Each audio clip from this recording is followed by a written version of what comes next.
coming in close overall, both close on the PB leaderboards as well, from what I'm not understanding. Mijati went for the groups 4-0, CakeSauc3 and 1, as you said, both top in their respective groups and been pulling off some amazing runs as this tournament's been going by. So, should be a close race. Fortunately, we do have a bronze match that will happen, so even though one racer will have to lose this one, they will have another race to go in the form of who gets number 3 slot. So, yep. It's not all doom and gloom. Yeah, definitely. And it looks like we are definitely underway. So, again, for those of you new to this game, this is the 3rd game of the Shantae series in which Shantae has been stripped of her magic powers. And we will be playing this game in a new game plus mode, which gives Shantae access to all of the pirate gear, which makes this a very fast run. So, for those familiar with Shantae, obviously wonder why no transformations. Well, this is part of the story. But they'll be leveraging this pirate gear to its utmost right out of the gate. As you can see, they're sprinting through this opening sequence, what like we all pretty much call the tutorial. They're opting to hit a few guards here and there just to see if they can get an item. Mijati landing a pike ball early, so that'll be useful. Also getting a meat chunklet off one of the guards in the ascent. So right now, RNG has already swung a little bit in the favor of Mijati. Wouldn't call it the most favorable items, but they certainly do have their uses. Yeah, there is still one other item that they could potentially get as a drop, the Monster Milk, which is definitely very useful to them and would help to eliminate a cycle out of their opening boss of this run as well. But you won't complain that a pie ball and a meat chunklet, as I say, he'll be able to use them in some good spots to assist him along his way. Yeah, indeed. As both runners opting to go ahead and use their pike ball to get through that bridge segment just helps break those down a little bit quicker. There is kind of an alternate school of thought there, but neither one. And landing a pike ball on the very last guard before going into the save room and into our first boss, the Ammo Baron. So he'll be really glad to see that.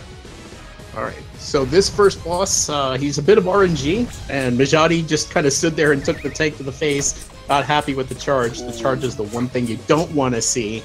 But then immediately getting a red ball right afterwards. Cake is getting some really phenomenal RNG right now.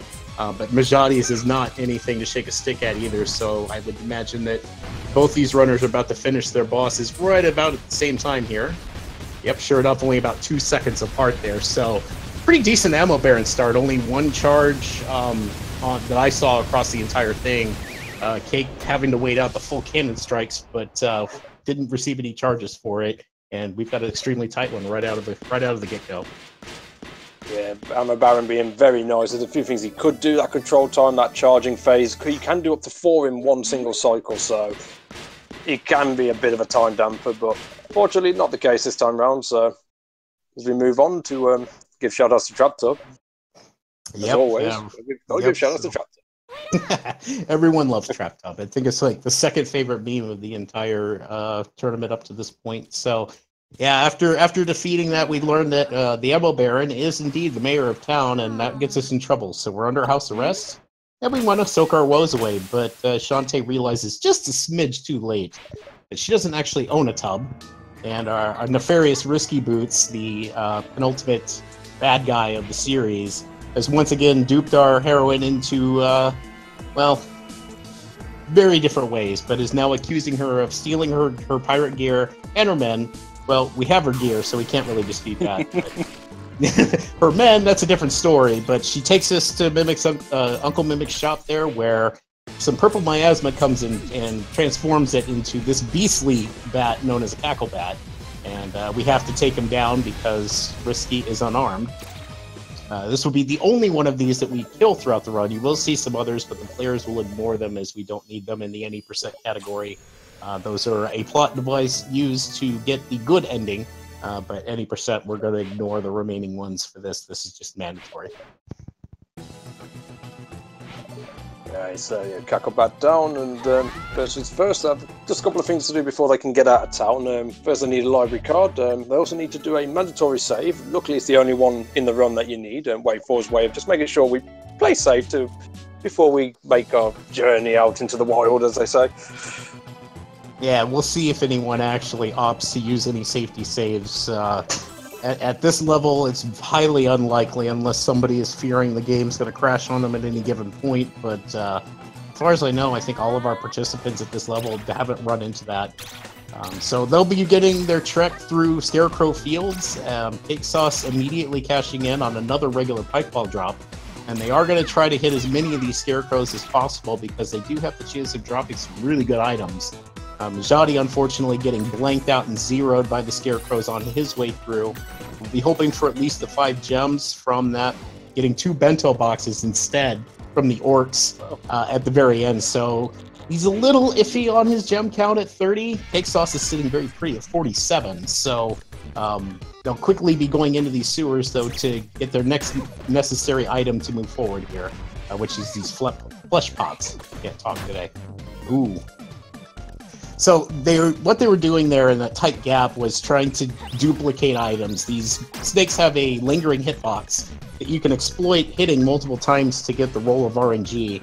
Cake, unfortunately, got trolled a little bit and had to go farm out a couple of extra flesh pops there. So this is going to put him a few seconds behind because of that little diversion to go get the minimum 3 that we needed to give the bowler there, as Mijati just did, to get the piece. So it's a little rough. You had a little trouble getting the actual duplication in place to begin with, which certainly didn't help his cause. But it's not an insurmountable gap. Anyone can come back from that this early on. Yeah, definitely. If I'm not mistaken, did Mijati get all 3 from one snake there? He did. Yeah, I mean that's potential. So it's a little extra time save. You don't have to go after the other one if you realize it really quick, and can save you a couple of seconds there. So. Really good RNG on Mijati's side early. He's going to be hoping that sticks with him for the remainder of the run. Oh yeah, because there's multiple points in this run where RNG will have a factor and could turn the tides in either runner's favour. Fortunately, there's nothing really in there that is major in terms of time losses. There's all in separate increments throughout this run, so some may play nice to one, whilst others might get nicer later on. So yeah, we could see this swing back and forth pretty well. Mijati's item layout at the moment, I believe he's got 3 pieces of food at least, which he can use for animation skips. That's probably going to be useful to him when he goes for his first set of keys. Yeah, indeed. He just got another bento box from one of the orcs on his way back, but he opts to actually drop down below there. There's some hidden gems down there, and he wasn't too happy with his gem count. Being the father of the 2 shopping route that a lot of runners are quickly adopting, and I think Cake might actually do as well. We'll see. I know he's tried it out and thinks he's very confident with it as well. Beyond that, though, not many drops. Scarecrows are being pretty stingy today for both runners. Cake got nothing on the way back from what I saw, but is sitting pretty with 64 gems. So if he would like to trigger the 2 shopping route, then he will. Mijati buying 4 flares and a super pike ball, so definitely setting up for the 2 shop route there. Let's see what Cake buys here. Cake also buying 4 pirate flares and a super pike ball. So both runners are going to be using very similar routes here. We'll see exact routing pretty much along the way, most likely, unless something changes and causes them to diverge. But most likely we'll see them right on each other's heels right now as they pull into port at Saliva Island. Yeah, full of aquatic life here, ranging from some crabs, some frogs, and a couple of mermaids. But the primary thing here that they go for first, they've got to help an old man out, which you won't see at this point, because they don't need to visit him just yet. So they'll be making their way up and around the island. They'll run into a pair of ladies who are just standing about, just wanting to get a bit of a swim. Unfortunately, the water's a little dried out, so thanks to hamsting technology, they'll be able to get the waterworks going again. Good old hamsting technology. I know that gets me rolling pretty well when I get a good old whiff of ham there. So, as Turkey alluded to, they've both got the ham. They're working their way up to the Gigalumix here. We'll see if any of them get the minor time saves. Mijati went for the cut, but ended up about a pixel or 2 short. But that pause, if you're wondering, is intentional. It actually causes the Gigalumix to not blink. Cake did get the cut, so he's going to make up that minor gap that he was there. CakeSauc3, what he's done is also cut out the amount of time it takes for the hamsting to float into the nostrils of the Gigalumix. So now he is hot on the heels of Mijati at this point, where Mijati only got half of that skip. So the reward for this, we turn the water back on. The girls are very happy about that. And the sun, glistening off their white skin, actually reveals a petrify spell. And we are now going to take that to... Don't cross the beams, indeed. So we'll be taking that spell off to the old man that Turkey alluded to here. Turkey, you think it'll work for him this time? I wonder if Petrify will unpetrify. It's got to work some point. Mijati getting a very lucky bubble shield drop from one of the crabs on the way to the old man, so he's already got one of his mandatory or very necessary items for the end of the game. Nice. Yep, unfortunately, Petrify did not unpetrify, it actually petrified, so, well, at least that gets us access. Yeah, at least it gets us access to our first dungeon, but we're going to take a little side trip in here. Hidden in this wall both runners are going into is a throwback retro dungeon from the original Game Boy Color Shantae that Way Forward added, and the reason they're in here is actually to grab a couple of keys, and it's because there's a thing where actually the keys are not bound to the dungeon you pick them up in, so they're farming these up now for a significant time saved later in the run, and we'll point it out when they get there. In the meantime, they're also going to grab some additional gems, and maybe hope. Well, they're not really going to kill anything in here. They're just basically looking for the money and the keys, and they're going to get out. So both runners having no problem here. Mijati putting some of that food to work by doing some animation skips, which is just another minor time save. The collection animation is about, what, 5 seconds, Turkey, wager? If I remember rightly, it's about 6 seconds for the general collection animation to take place, but doing an animation skip by using food or potions overrides that and causes the game to play the food or potion animation instead, which is roughly half the time. Yeah. So we generally say about 2 to 3 seconds per skip, depending on how quick you menu through, and especially in Mijati's case, having multiples of one food, he didn't have to go back into his menu and was able to use both on one set to getting the most out of that, and getting another bento box through there, through the stretch for the snakes and the lobster guys. So Jesus. Yep. Yeah, he's getting well stocked on that 1-1. Had a little trouble with the little puzzle there. He missed by about a frame or two on landing on that cage there. And while that thing is moving, you're not able to land on it, so it actually had to be stationary. But he recovers well. They're both currently dealing with the Wetman Gauntlet Room. Neither one of them got a monster milk, so they'll be handling it relatively standard. Some minor things you can do to speed this room up, but the quickest way is that scimitar, because you hit both of them while they're stacked. And then after you take down one of them, you can then finish off the other one at your leisure. But they both did really, really well considering, and will be entering our boss only a couple of seconds apart, as they will now re-employ that strat with the scimitar in tight spaces. So don't blink, this first phase will be over before you know it. Yep, and Cake had a little trouble getting in there, but he didn't get knocked down, fortunately, and both are now set up for phase 2, where they will try to do the same thing. Both getting the same RNG, where the eyeball came to them, so good time saves on that, and using that audio cue, we're able to kind of anticipate the movement and finish the boss only about a second apart. So this is a really, really close race out of the gate, and a sub-13 Cyclops plant kill is nothing to shake a stick at, so both are on really good pace, too. Both on very solid pace at the moment, and proving why they've made it to the semi-finals to this point, keeping up with one another at such a high level. Very impressive. Yeah. But we've still got more to go. Mijati, I think Mijati tried to do an animation skip on the map there, and unfortunately just missed it. I think he was still on the food item slot that had something there, but maybe not, and that's why that failed out on him. But both runners will be running out of here really quick. We've got our next map, so we're going to make our divergence to our very next island, Spiderweb Island. And if you want to talk about the early part, Turkey, I will save you talking about your favorite part of the run. Oh, ain't you sweet? I try. I do. All right, so the opening of a Spiderweb. The main bit of danger that they'll run into is these ghost enemies. What we generally know is the vicinity of where they can spawn, but whereabout they spawn is relatively random. So they'll have an idea of what can happen, and they'll maneuver accordingly based off of that. They'll also be picking up an item earlier than intended because they've got the Pirate Master's equipment, which they'll keep in stock for a couple of islands later on for the run. After that, they'll be leading into, as Nori alluded, my not favourite section of the run, I might add.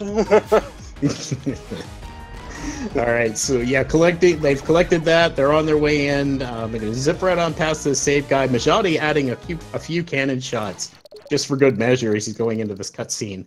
We found our good pal Roddy Top. She's kind of caught by this giant spider, but spiders are scared of genies who kind of zoom in on the screen and then suddenly disappear. And we'll now be entering this game's version of what we consider an auto-scroller, Run Roddy Tops.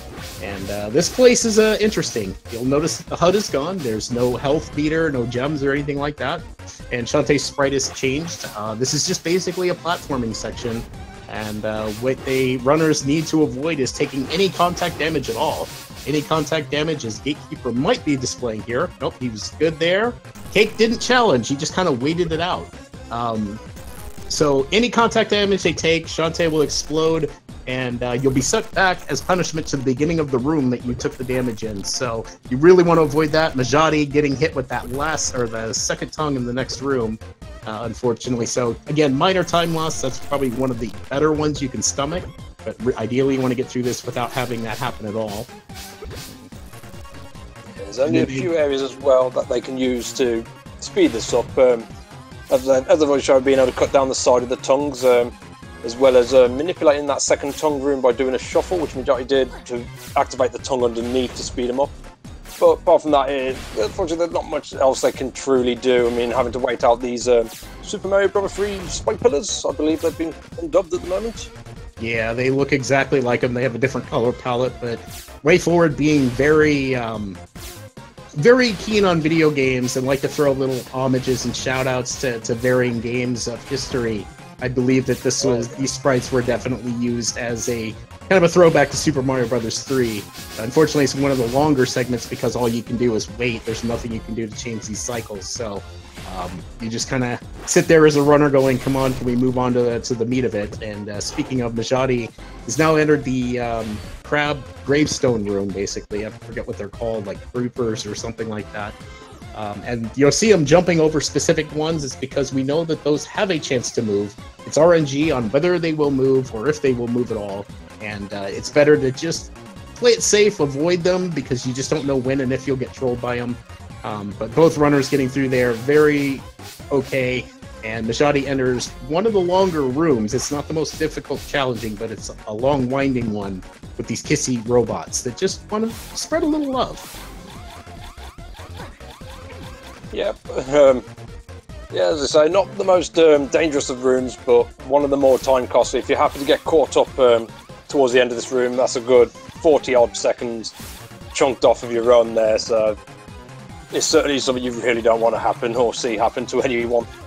No, definitely not. It's very painful if you miss a jump or bonk your head. It really does spell a lot of trouble for you, and it's very costly from a time perspective just because of how lengthy that room is. But both runners navigating it no problem, and going past the very easy gravestone ones, jumping over all three because all three have a chance to move, and moving onward. And Mijati has now come up to our first sighting of the Stevens, as they've been dubbed throughout this tournament.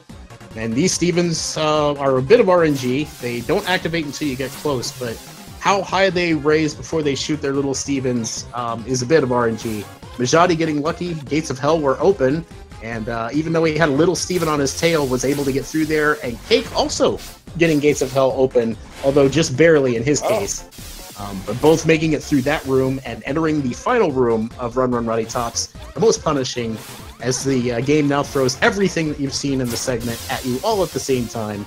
And this one can be extremely bad, taking any sort of hit here, especially right at the very end, where it's its most dangerous.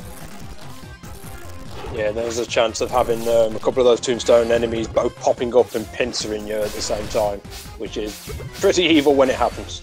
Yeah, Mijati made it through okay. One of the tombstones did try the Hug of Death, but the other one was on the same page. CakeSauc3 got it a little bit easier, both out very well. That was an extremely solid run from both of our runners. And again, we're only still just a couple of seconds to spare it between them. So GG to them on that particular segment. And a very low 19 time going to be put in for both of these at that segment. So again, still running on an extremely good pace. Showing exactly why they are professionals. Yeah, this is why they're in the semifinals and people like me are not, apparently. But at any rate, so that squid oil we got earlier now comes to use as we meet Poe, one of Roddy's brothers there. Abner was the other one in the house. And that squid oil is very handy for repairing wagons. No, it doesn't hold the wheels together, but it does help them turn, and that was what was necessary. Mijati is getting his reward for it, and unfortunately, it smells. As always. And we'll see if Cakes is going to smell too, but I'm going to call it a hunch. Yep, it smells. Yeah. Very important you know that, because it's, for whatever reason, it's one of the only text boxes we can't skip. So, yeah, it smells. Very weird. Let's move on. It's a very weird text box, but because it smells, we want to get rid of it as soon as possible. And fortunately, this dungeon's very hungry, and we'll just feed it to this dungeon. It lets us in for being so kind and sharing our shriveled thing, and we'll now be moving into Cackle Tower. We'll see what happens here. Both runners will be going through as many skeletons as possible because of drop chances on super pike balls and other pike balls. Mijati getting one. Oh, Mijati is actually diverging. He's not going lower route. Hang on a second. Is he doing what I think he's doing? I would say so. It would seem like he's going to be going to the top left. Yep, of this tower. It is a slower key to go for, but there is actually a couple more enemies in there for major item drop chances, so it looks like he's going to take a little bit of a gamble here. It does indeed. Cake Sauce did manage to get a super pike ball from the skeletons right before getting the bat lady, who then jilts him, doesn't give him anything. Mijati getting a meat chunklet, another pike ball, and another meat chunklet from the bats. I didn't see if the Batgirls dropped them anything, but it didn't look like it. One of them did. One of them gave him a super monster milk, so that's definitely one item he's certainly going to be happy to see. But only getting one is not the gamble he would have wanted. But even more food there for animation skip, so he'll be able to save his change up for when he goes to the second shop. Won't need to really worry about getting any potions. I believe he's got enough food for the majority of the run to do animation skipping. Yeah, the way that's been dropping for him, he's definitely a good spot there. Both runners, again, very even. You know, the fact that Mijati took a little bit longer route in regards to how many monsters he had to kill and the amount of time it took, it didn't cost him all that much. He's right on the heels of Cake at this moment as they're both navigating that vertical updraft room with the spikes. I forget what we called it officially. It's like the hat floaty room with things that shoot fire or something like that, but both getting through there no problem and entering the next boss door with only a couple of seconds apart. And Turkey, if you could talk about Empress Spider. Yes, Empress Spider is probably one of the more riskier fights when going at the fastest pace, because they'll be essentially having a game of chicken with her.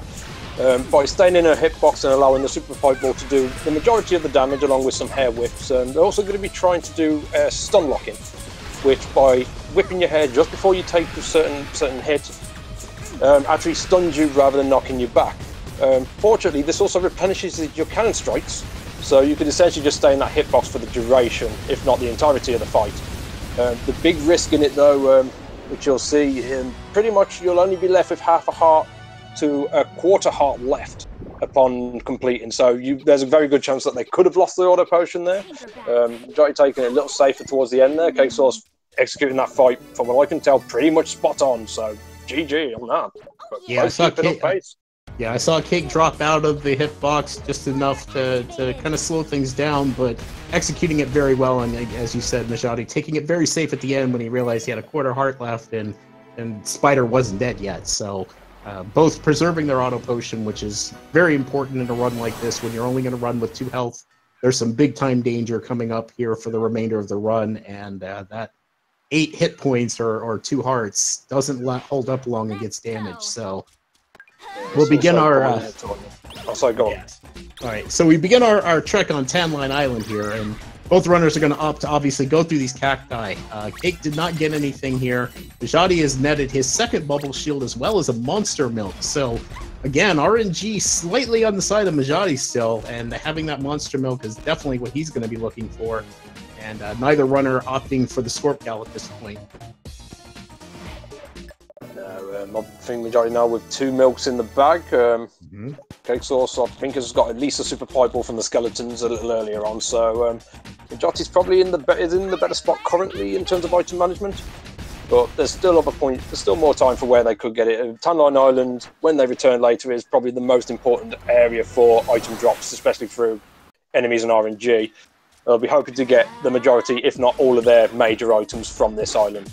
Indeed, indeed. Before then, they've got a bit of backtracking to do. As you saw, they found out, well, they ran to Squid Baron, who's a little upset that this holiday kind of didn't work out the way he wanted. So he's passed over some X-ray specs. They're going to use them to be able to read some things off of the sarcophagi, which they've got to go out their way to hunt for first, which will reveal a passcode, with all three parts coming together to reveal, as I just said, the passcode, so I'm repeating myself, to be able to get into our next dungeon.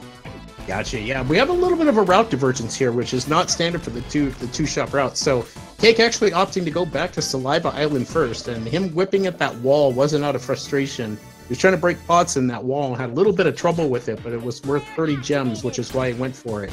Mijati is now going to be doing his trek back there, as Cake will be now going to town really quick and witness the murder of Joe by Sky's dad, because he apparently doesn't want her to have a boyfriend. But we definitely need to grab these codes, so we're just going to kind of witness that, grab our code, and get out.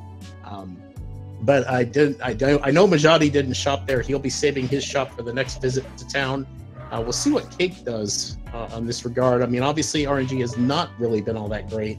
He may feel the need to purchase something right now, but we'll see if he opts to actually dip in the shop here really quick.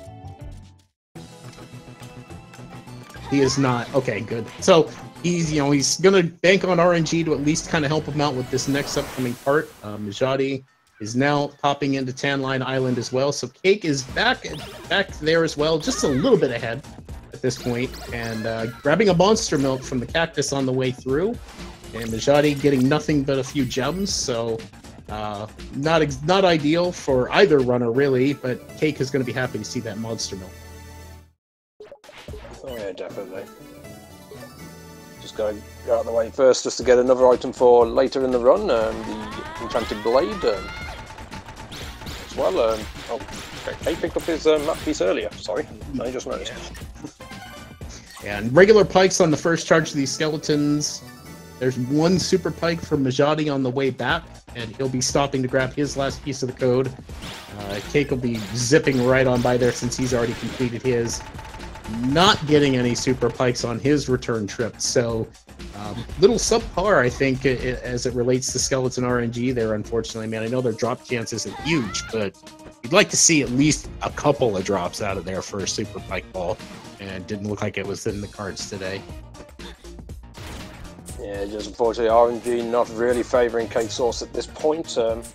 As mentioned, still in a favourable position in that regard. Cake's going to be wanting to see a few more milks, hopefully, as he progresses through. But first up, we have Metal Gear Shantae. Yep. Would you like to take that one, Laurie? Yeah, so dipping in here, we're immediately captured as we're mistaken for the princess. And to get us ready for our coronation, first they change our clothes, which are significantly less in amount. And then 2, throw us in prison so we can't run away again. That said, we're not going to be hanging around for that, so we need to do an escape. And what makes this part a little bit different than the game up to this point is this is completely a stealth section. These guards turning back and forth, if they happen to see you, which fortunately their sight isn't all that good. They've got a bit of tunnel vision, and it's a little short-sighted. But they're still good enough to see you in some cases, so both runners want to avoid being caught whatever they do. If they are seen by one of these guards, the punishment is not the beginning of the room you got caught in, but taken all the way back to your cell and starting the whole segment over again. So that's what they're both trying to avoid here. Mijati opting out on the 60 gems over the key, where Cake actually did do the go grab those 60 gems. So Cake's definitely got something plotted for shopping, as both are now in the final guard room and setting up for their one cycle. Mijati, scary jump there at the end, but landing it, and Cake as well. Good Tanline Temple escapes from both runners. Mijati will take a little bit of the lead because of the gem divergence by Cake, but again, it's still only just a couple of seconds between these two, and has been that way since the get-go.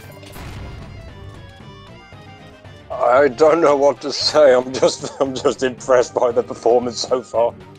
It's amazing. They're well deserved. So yeah, these are 2 very, very good runners. I know Cake just picked this up right before the tournament, but this has definitely improved in a very short amount of time.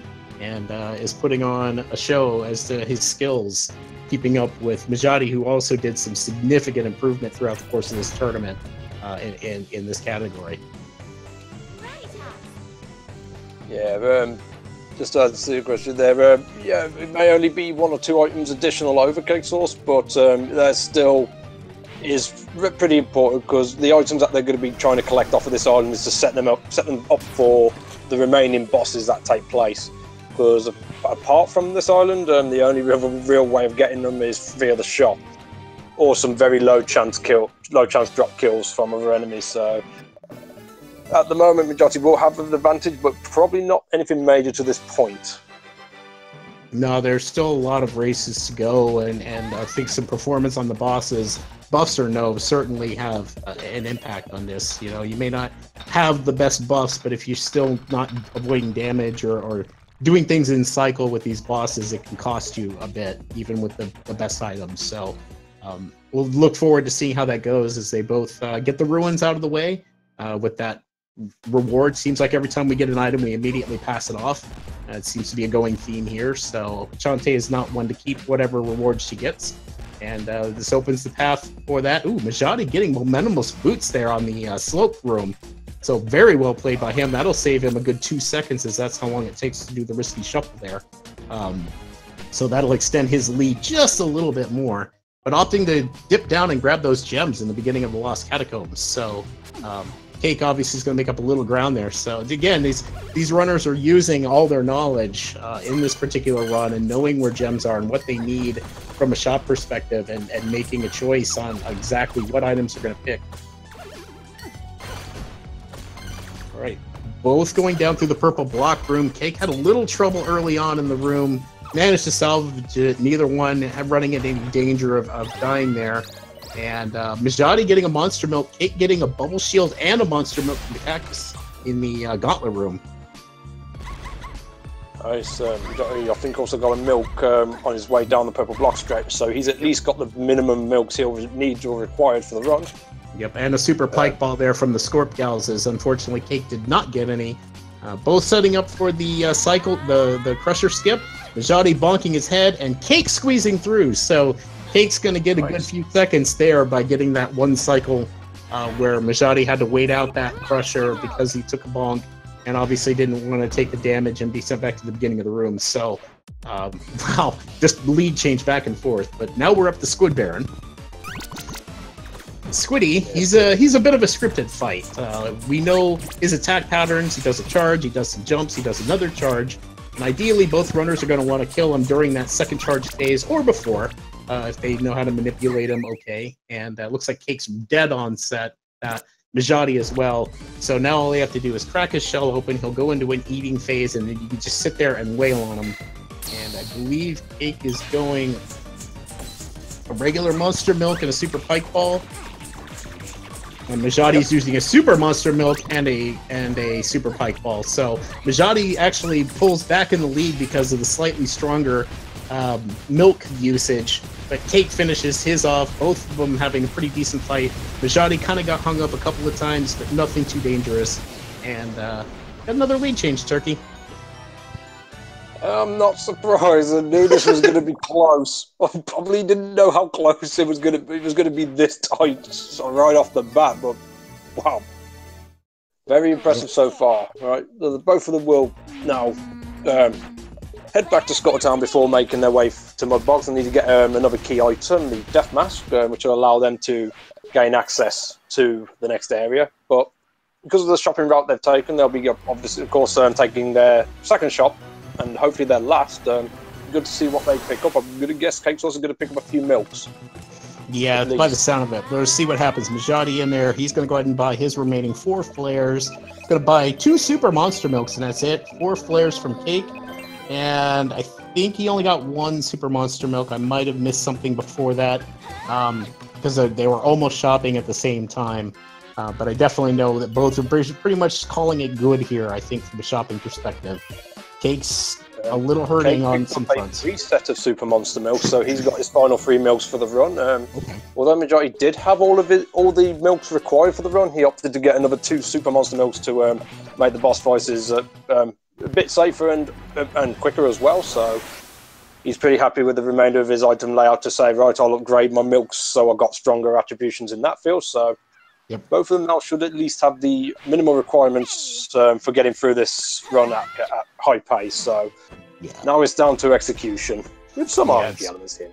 Some RNG elements for sure, but speaking of execution, they're both navigating Mudbog Island, which is a timing fest at best. So there's a ceiling there. You can't just cannon fly over everything. You'll bonk your head.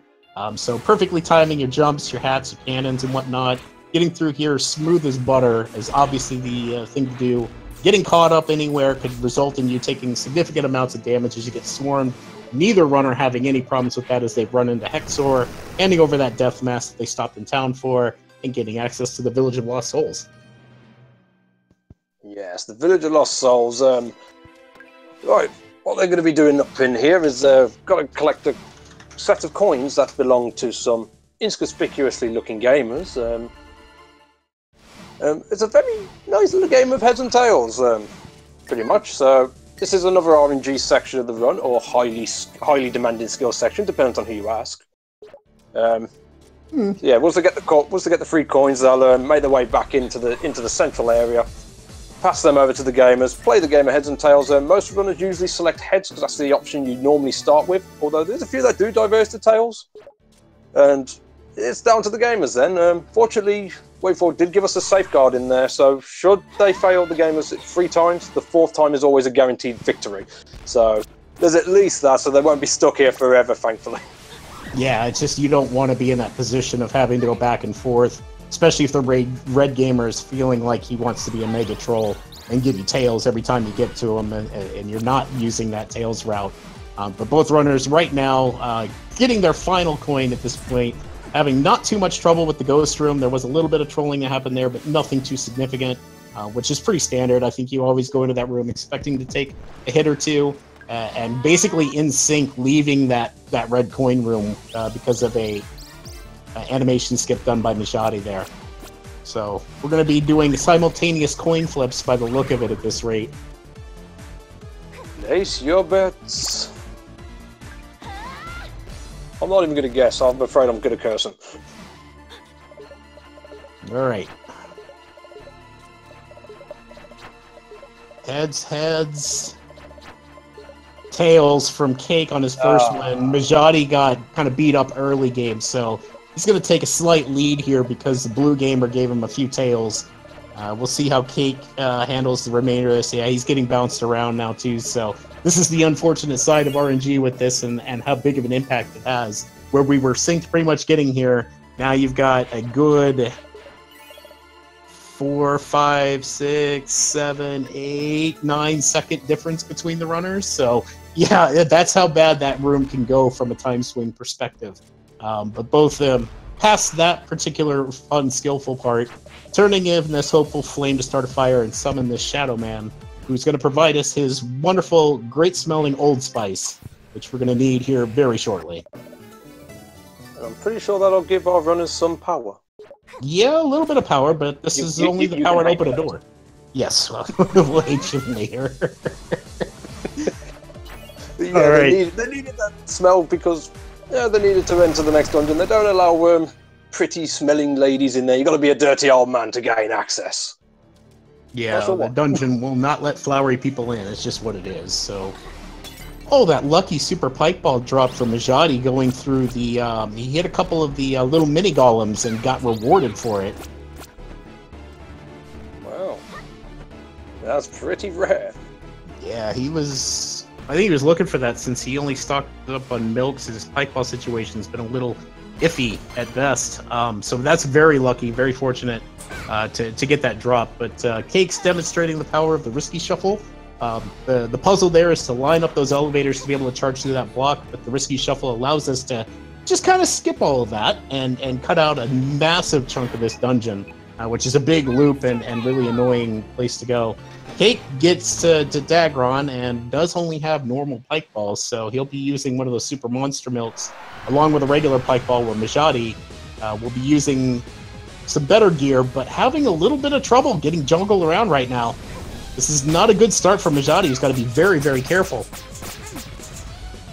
Yeah, Dagron, in a nutshell, he generally just swoops in back and forth. He can go short or he can go long. Unfortunately, he is one of those boss fights where he can, once you start taking damage from him, he can juggle you quite badly, especially in the later part of the fight. The more damage he takes, the faster he becomes. And he hits pretty hard. Depends on which part of the body hits you, could do 2 to 3 points of damage, and our runners only have an 8, could be damaging. Yeah, we had some frame drops on Mijati's side, and unfortunately we come back to find that his auto potion got triggered. He missed getting Dagron on a short swing, ran into him, and lost his auto potion. So now Mijati's got to play things a little bit differently as it relates to his health and damage. I know Mijati, he's not going to go buy another auto potion. So he's going to have to take some extra caution on some later bosses here, as well as the remainder of the run, as Cake is obviously gotten by, no problem. Guts hung up on the invisible wall inside the room with the gamers and Roddy Tops. So having a little trouble here. This will allow Mijati to make up a little ground on him here.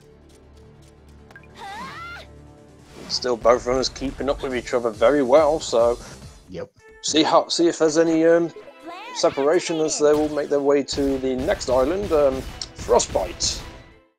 Frostbite's pretty straightforward. Mainly be trying to keep your charge and stay in the air throughout the duration of the section. If they feel as though they're short on items, as I mentioned earlier, there are some enemies here, the wolves, that have a very low chance drop of dropping either a Super Monster Milk or a Super Pipe Ball. But if they feel as though they need either or item, they could choose to kill them for very low time loss. I think it's only like a second to a second and a half time loss for going for the kills. Something like that. Yeah, something like that. I mean, obviously it pauses every time you hit them, but the other one looked to be at least doing the early one, but that's not usually the screen that I'll go for. We'll see if Cake decides to go for the option, but right now it looks like he's looking to avoid as many things as possible, probably realizing who he's up against, knowing who he's up against, and wanting to maintain, his pace and the speed that he's going right now. As Mijati obviously is skipping every wolf at this point too. Yeah, I'm pretty sure at least both runners have at least one of the strong items for the bosses, so they're probably not going to be too worried about trying to pick up any more. Yeah, there would be no point. I mean, if you're really confident in your skills with that and don't need that extra DPS, then no problem. Both are now currently ascending the chain room here. I doubt that Cake will be setting up for the auto potion jump. We know Mijati will not be because he doesn't have it currently.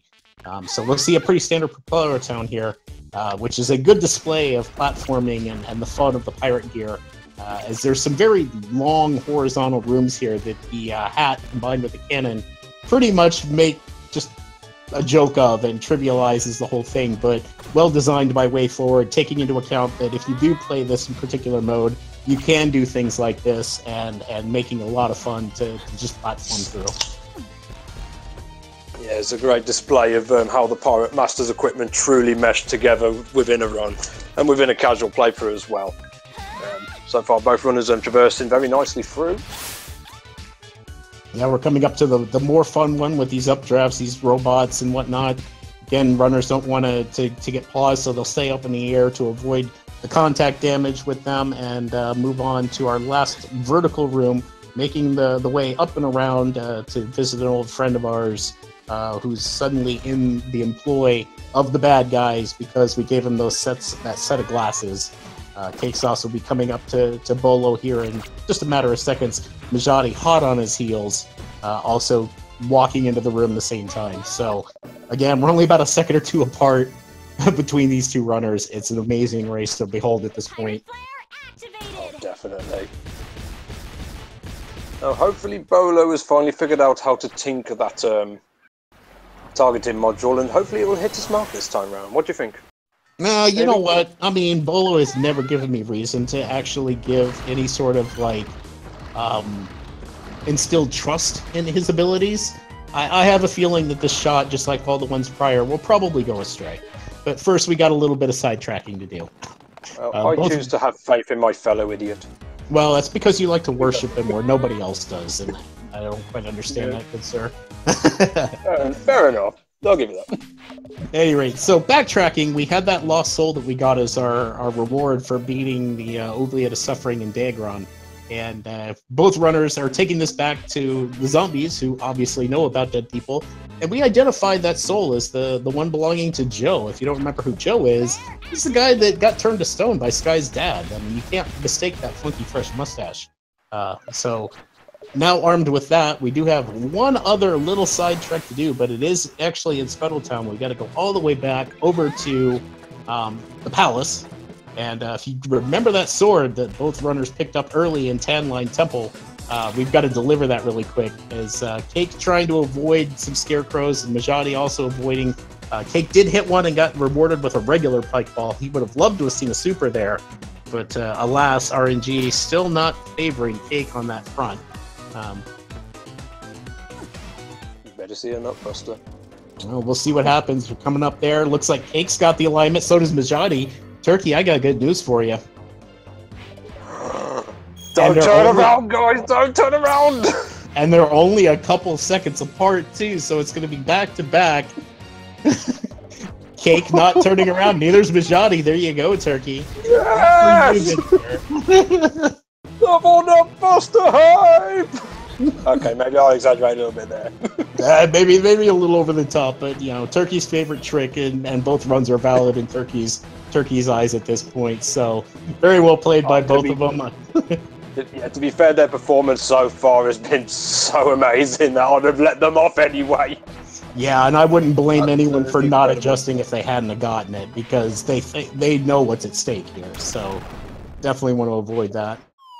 And as I predicted, by the way, that shot went astray, and unfortunately Techno Baron is the receiving end yet again of that cannon shot, aimed for the palace, but hitting way off on this island on Frostbite, and sending him off to Half Genie Hero for later enjoyment. Bolo, you failed me. But anyway, that at least gives our runners access to the final Den of Evil. I keep forgetting which factory it is. Where's the factory? Abandoned. I keep thinking it's forgotten. Oh, my brain sucks. Yes, anyway, the abandoned factory, they've got several keys they need to get. There was one key they could have got earlier in the run, but both of them opted not to go for it. They may change their mind when it comes to the next race. But there's 3 keys they need to gather first before they can make their way to the next boss, or the penultimate boss of the run. Using some animation skips on Mijati's side, just to save those extra seconds, which also will help with a little ice block thing that in the final room just before the boss, which is, I believe, is some form of cycle base, but it has an opportunity to crush on runners. Hopefully that won't be the case. Yeah, hopefully not. Yeah, and Turkey's right. It does feel like there's a bit of a cycle timer behind that block. We're not exactly sure when or where it starts, but it can become a hindrance. So Mijati looks like he only had enough food to do one of those skips. As he's collecting his key, we'll see if he gets ice blocked here. He does not. That dropped well in front of him, so no danger.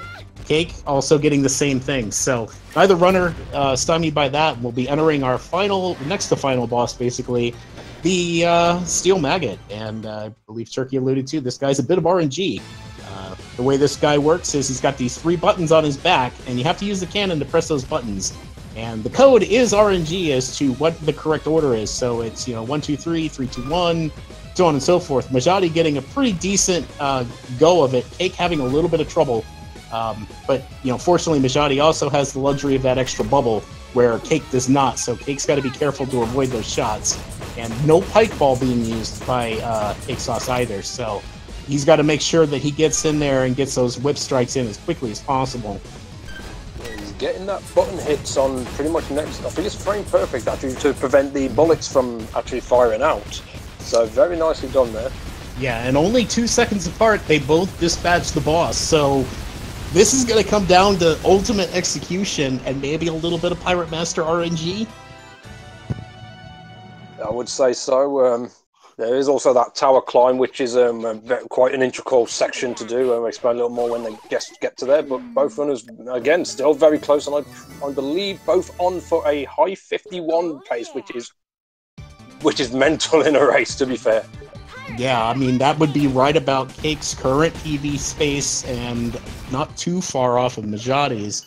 Mijati is currently, I think, number 3 on the leaderboards right now with a lower 51 time, pushing for that sub 51. Cake has been grinding out a lot of runs and getting quite a few PBs but only just like a little bit, chiseling a little bit here and there. But first, they got to make this little side stop here to the Lonely Grave, and both opting to scare off the seagull. That'll make you very happy, Turkey. On their way in to trigger the cutscene here. So we have the Pirate Master awakening. He's not very happy. Turns out Risky used to work for him, led a mutiny against him, and that led to his downfall. So Pirate Master's probably a little angry at her about now. Also, on top of that, she also did steal his face for some fashion accessories, shall we call it. Yeah, we got about 7 seconds between the runners at this particular point. Both are starting their charge off through the now dark and spooky Scuttletown, as the Pirate Master has made this his home and moved in and brought some very nasty enemies that you really can't see in these dark times, but are very akin to both the gravestones that we saw in Run Run Roddy Tops, as well as the Muckmen that we saw in Mudbog Island. And both opting to go down below through that. It's perfectly acceptable, especially in a race like this. You don't want a chance maybe goofing up the the up and over route and giving your opponent any sort of edge. So now we're going to go into the tower climb, and this is where execution becomes a huge factor. Yes, and what they'll be trying to do here is just to skip the Pirate Master trials, which you're supposed to usually do, employing cannon strikes at the peaks of each of the cannon strikes, as well as employing the hat, which actually pushes you up a pixel or two to actually be able to reach higher than intended platforms, and be able to skip out these trials. Mijati is having a lot of trouble. He hasn't even gotten past the first one yet. Cake is nearly at the top already. So Mijati just lost a lot of ground having trouble with that, and as to Turkey's point, that's how precise this platforming is. You know, the hat's got to be deployed just right for your optimal lift. Your cannon strikes have to be at their optimal height, and you have to get that hat redeployed again in order to do that. Mijati is struggling big time right now, as Cake has finished his climb, going past the save guy, and heading into our final fight with the Pirate Master, as Mijati's now starting to find his groove and get up there, but this is going to hurt, and it might have cost him the race. Maybe so. We'll see how Pirate Master goes for Cake Sauce. It's his race to lose now. Yeah, he's got a regular pike ball and a super monster milk, but he does have that bubble, which is good. You don't have to worry about the purple orb destroying Shantae in one shot, which is why the bubble is necessary. It's just down to getting the hair strikes in there, because that pike ball is not going to do a lot. So he's just got to be very careful. I believe he has this auto potion too, so he's not too dangerous. Yeah, as he's just using the auto potion to his advantage, tanking some intentional damage just to get that extra DPS, and should be dropping him shortly, just about time the lasers are about to fire here. And does. So GG to CakeSauc3 taking round one of this best of three with an official SRL time of 52:18. Mijati is currently in his fight and should be finishing extremely shortly. Having the Super Monster Milk Super Pike Ball, this fight's a little less dangerous, and does. Finishing second place with an official SRL time, 52 minutes, 39 seconds. So we're only talking 21 seconds between them, and that tower climb, he's got to be kicking himself a little bit. So GG to Cake again, taking the round one of our best of three. And we are slated to just go right into our next one. So we'll have to get everything kind of set up again in regards to a new race room and whatnot. But if you were excited about this race, guess what? We're running it back right away, as Cake is now looking to claim that second win and move on to the finals. Mijati's got to climb out of a hole, but you know, he's very, very, very capable of doing so. Yeah, he'll just need to put that tower climb out the back to the back of his mind now and go for another round. I mean, that was an absolute amazing race, and yeah, as you say, he's probably kicking himself over that tower climb, but that's a very tight platforming section to execute. But it's not over yet. There's still another race to go at least. So Mijati has still got a chance to pull this back and bring it to 1-1, and then we'll take it to a decider.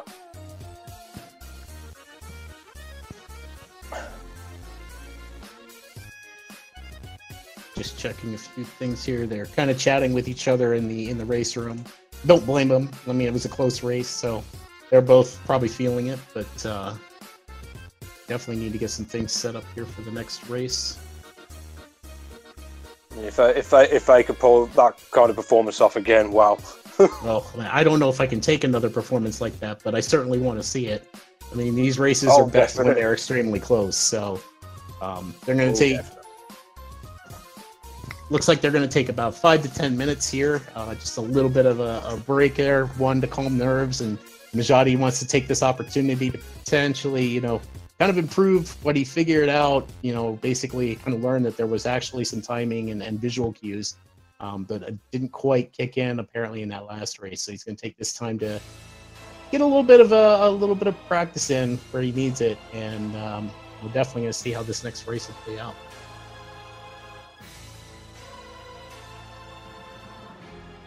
So, Turkey, initial thoughts on that race? I mean, extremely close, two very talented, very good runners. What's your overall take there? That was... how do I put words to this? Very, very impressive. I mean, both probably got a low 52 in a tournament setting is definitely in the higher ranks of how this tournament's been going so far. Keeping up with pace with one another as we somewhat expected, probably didn't expect it to literally be like seconds apart throughout the entirety of it, but we knew it was going to be close.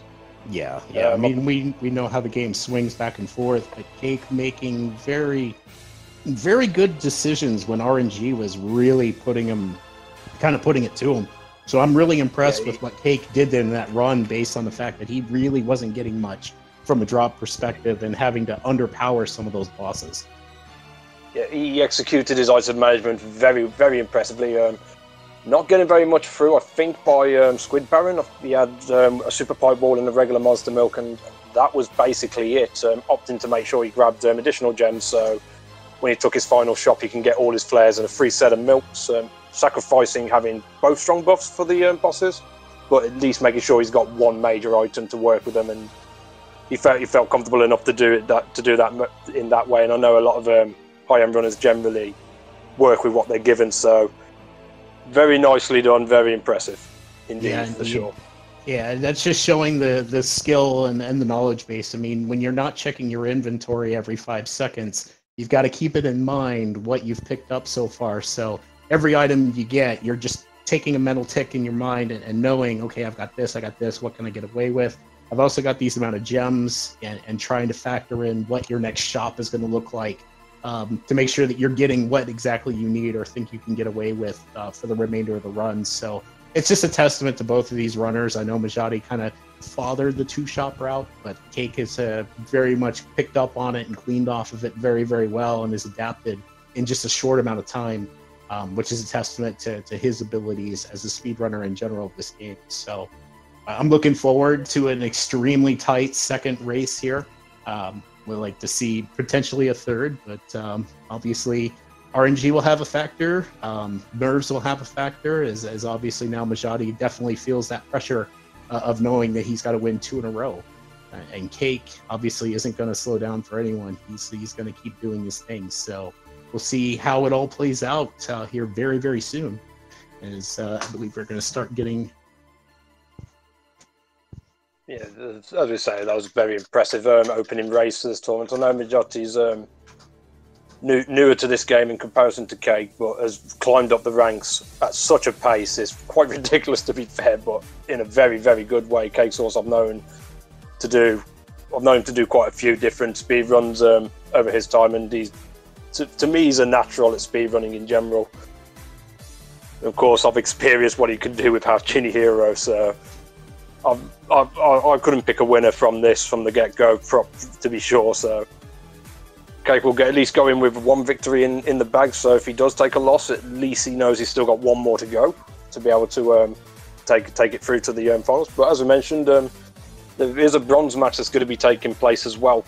So unfortunately for whoever the loser is, they will at least have one more match to go for that third spot finish. Yeah, and that'll be best of 3, just like the semifinals and the finals will be. So looking forward to at least a couple more really good nights. And I know for those curious when the next semifinal round is, that is already slated for Saturday, I believe starting at 2 p.m. Eastern on Saturday, and will be also scheduled like this one is, where they've already slated all 3 runs back to back to back. Winner takes all to move on to the finals, best of 3 on that one. So that'll be my co-commentator here, TKY619, challenging 17 Bird, who early in the tournament, when we first kicked off, everyone's like, that's our finals match. Well, surprise, it didn't quite work out that way in the group stages. An unfortunate loss by 17 Bird kind of shifted things a little bit, and is slated that for that match. So I expect that one to be as high energy, hype, and very, very close, much like this one has been so far. And it'll be an amazing watch. So I'm curious to see how that one shakes out, and tune in on Saturday as well. Oh, well, there's more pressure for me. The nerves. It's going to be very close. So, I mean, 17 Bird, second on the leaderboards. The only other one of 2 runners to have a sub 51 time as a PB. Can be very deadly in this game as well. So, I'm pretty much going to say neither one of us are going to be even considering any type of safety. We're pretty much just going to have to go all out and hope it's good enough. Yeah. But hopefully we can pull off a good race as well. But watching this one, I don't know if we're going to be able to top this. In all fairness, it's been amazing so far, and there's only race 1. I have faith in the Birds. I think the Birds can do it. You're just going to show us how well you can fly, and go from there. I'd say more like crawl along the floor. I don't tend to do well in the air. Well, turkeys aren't good over long distances, but we'll see. We'll see how it goes. But I look forward to watching, and actually, I'll be commentating that run as well. So it'll be a lot of fun from my perspective, and I'm looking forward to an extremely competitive and good race there. Yeah, me too. I've been hoping to see a lot of people come into this game and be able to pull up the ranks and just show how fun this game is. And since the tournament's come in, people have really put the time into it, and well deserving. I can't be any happier or prouder of everyone that's taken part.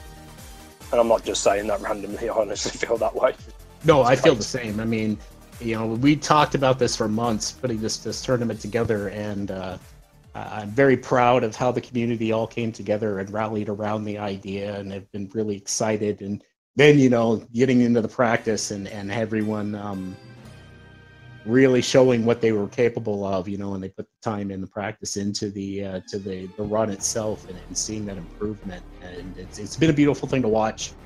And I have nobody but the community to really thank for how successful this is, I can't even talk now, how successful this has been to this point. So looking forward to seeing how this all comes out, and I don't know that everyone's fully aware of what they're racing for, but we have a little bit of a prize for the winner, which is in the style of how Shantae and Way Forward kind of congratulates the fastest people, and it's a beautiful perler made by a good friend and semi-runner of the community, Moni. Came out very, very well, so I'm very proud of her efforts, and I'm hoping that the winner will certainly cherish and enjoy it once they claim their prize for being the fastest in the community. I have no doubt they will. I have no doubt they will. All right, looks like we're getting our next race room set up here, so we should be getting started here pretty shortly.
That was all reset.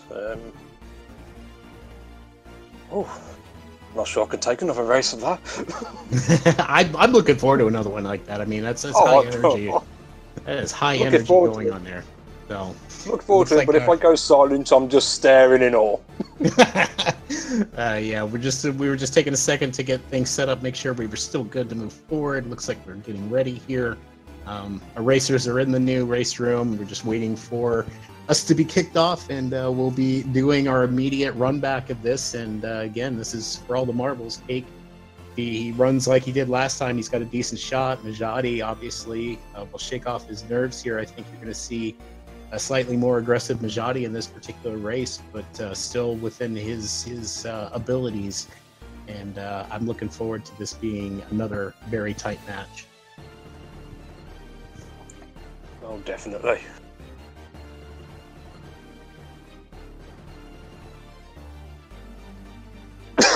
Sorry.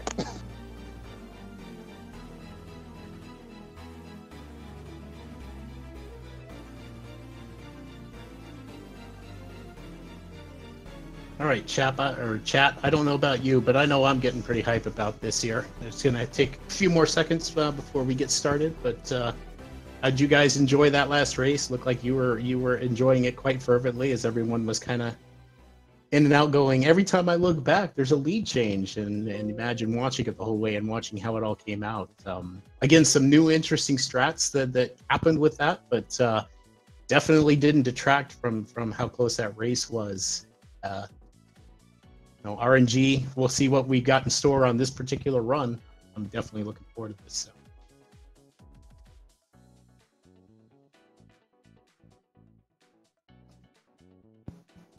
Then let's get ready to go. Sorry.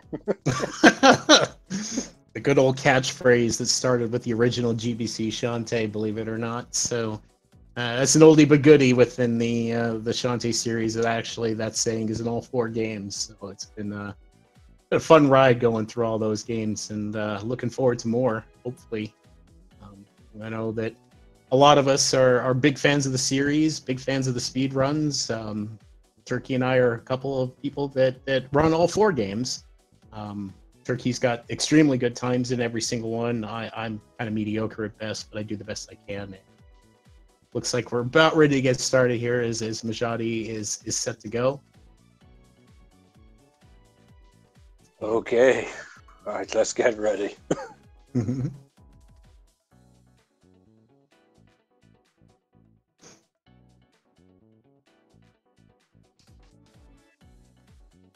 And good luck to our racers. We'll be getting going here very, very shortly, so just apologize for the slight delay.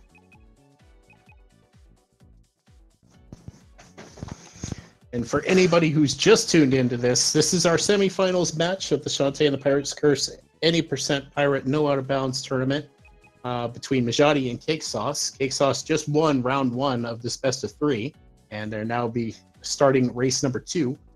For those unfamiliar with the game, again, Shantae and the Pirates Curse is the 3rd game of the Shantae series, and we will be using Pirate Mode, which is a new game plus, where they'll have access to all of the pirate gear right out of the gate, I should say. Making this an extremely fast speed run, since we can grab items early, be able to sprint through everything, and put those tools to work as we are now underway for round 2. All right, so back and off we go. So let's see if the opening gives any more favourable items. As mentioned before, the Monster Milk is one of the main items I would love to see, although it's a very rare item to obtain to be able to eliminate a cycle from the opening boss. The Ammo Baron. I'll just quickly touch up on him now, as I didn't really touch up much on him in the previous race. Ammo Baron is pretty RNG. You can do one of 3 of attacks. He can charge you, he can shoot a black cannonball or a red cannonball. As we know, if he shoots a black cannonball, we know he's not going to charge for that particular phase until the red ball is out and either hit back at him or accidentally face tanked, pretty much. But we have that bit of knowledge and we can use that to our advantage. Yep.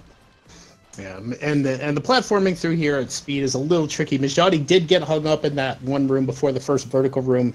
Fortunately, didn't land in the water, which would have cost him a lot of time by being set back to the beginning of that room. He was able to recover it, so he's going to start out with a couple of second deficit based on the amount of time it takes to kind of reload that charge, and the risky shuffle where he's going back and forth.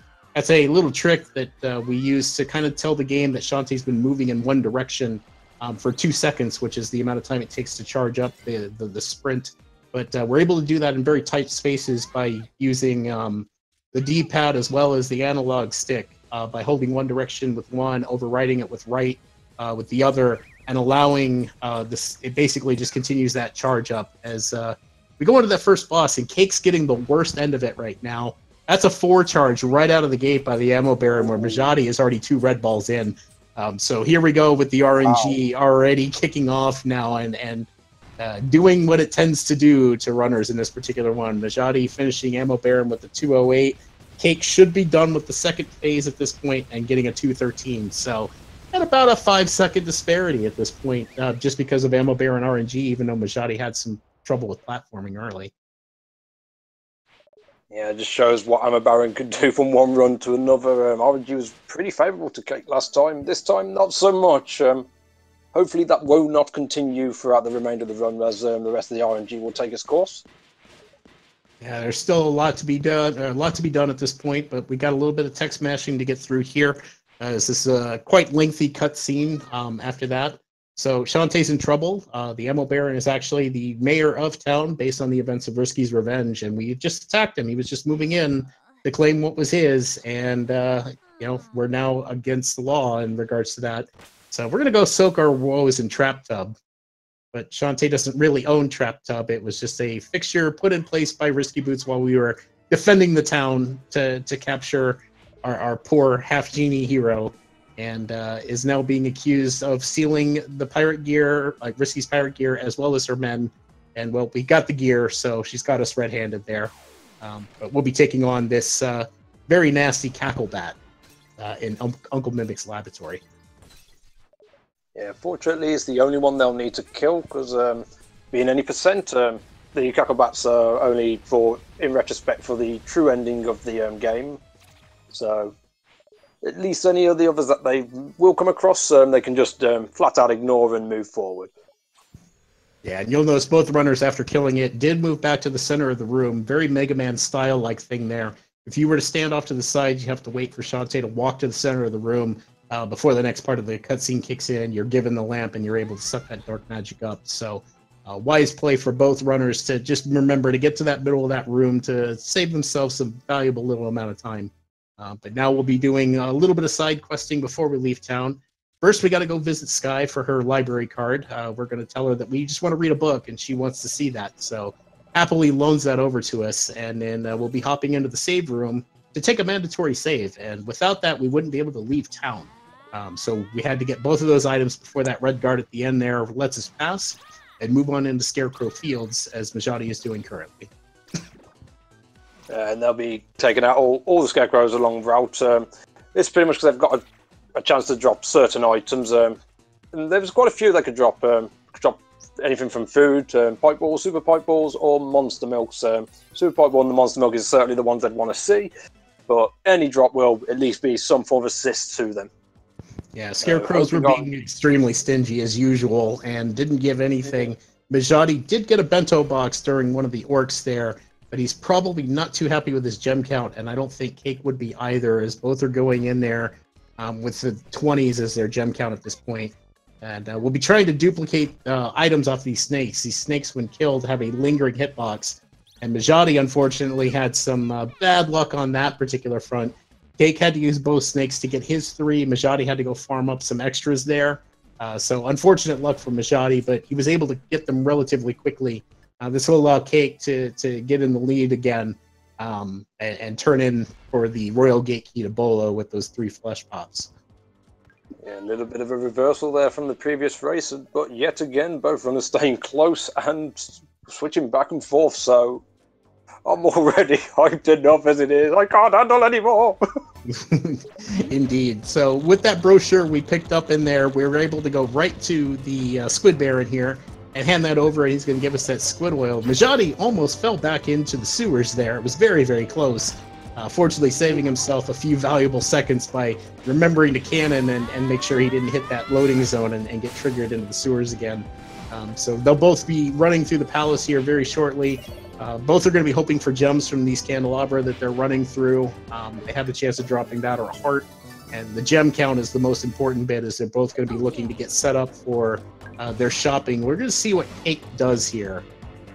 Because, again, very, very low. I'm pretty sure I know what Mijati will be doing as they both begin their trek back to town, and neither of them have a free pike ball to use. So they'll be skipping these orts to begin with. Yeah, I'm probably going to guess Cake may consider diverting back to the orcs. I imagine Mijati's going to be ducking down in the ground here to grab some extra money. Yep, he will be doing that.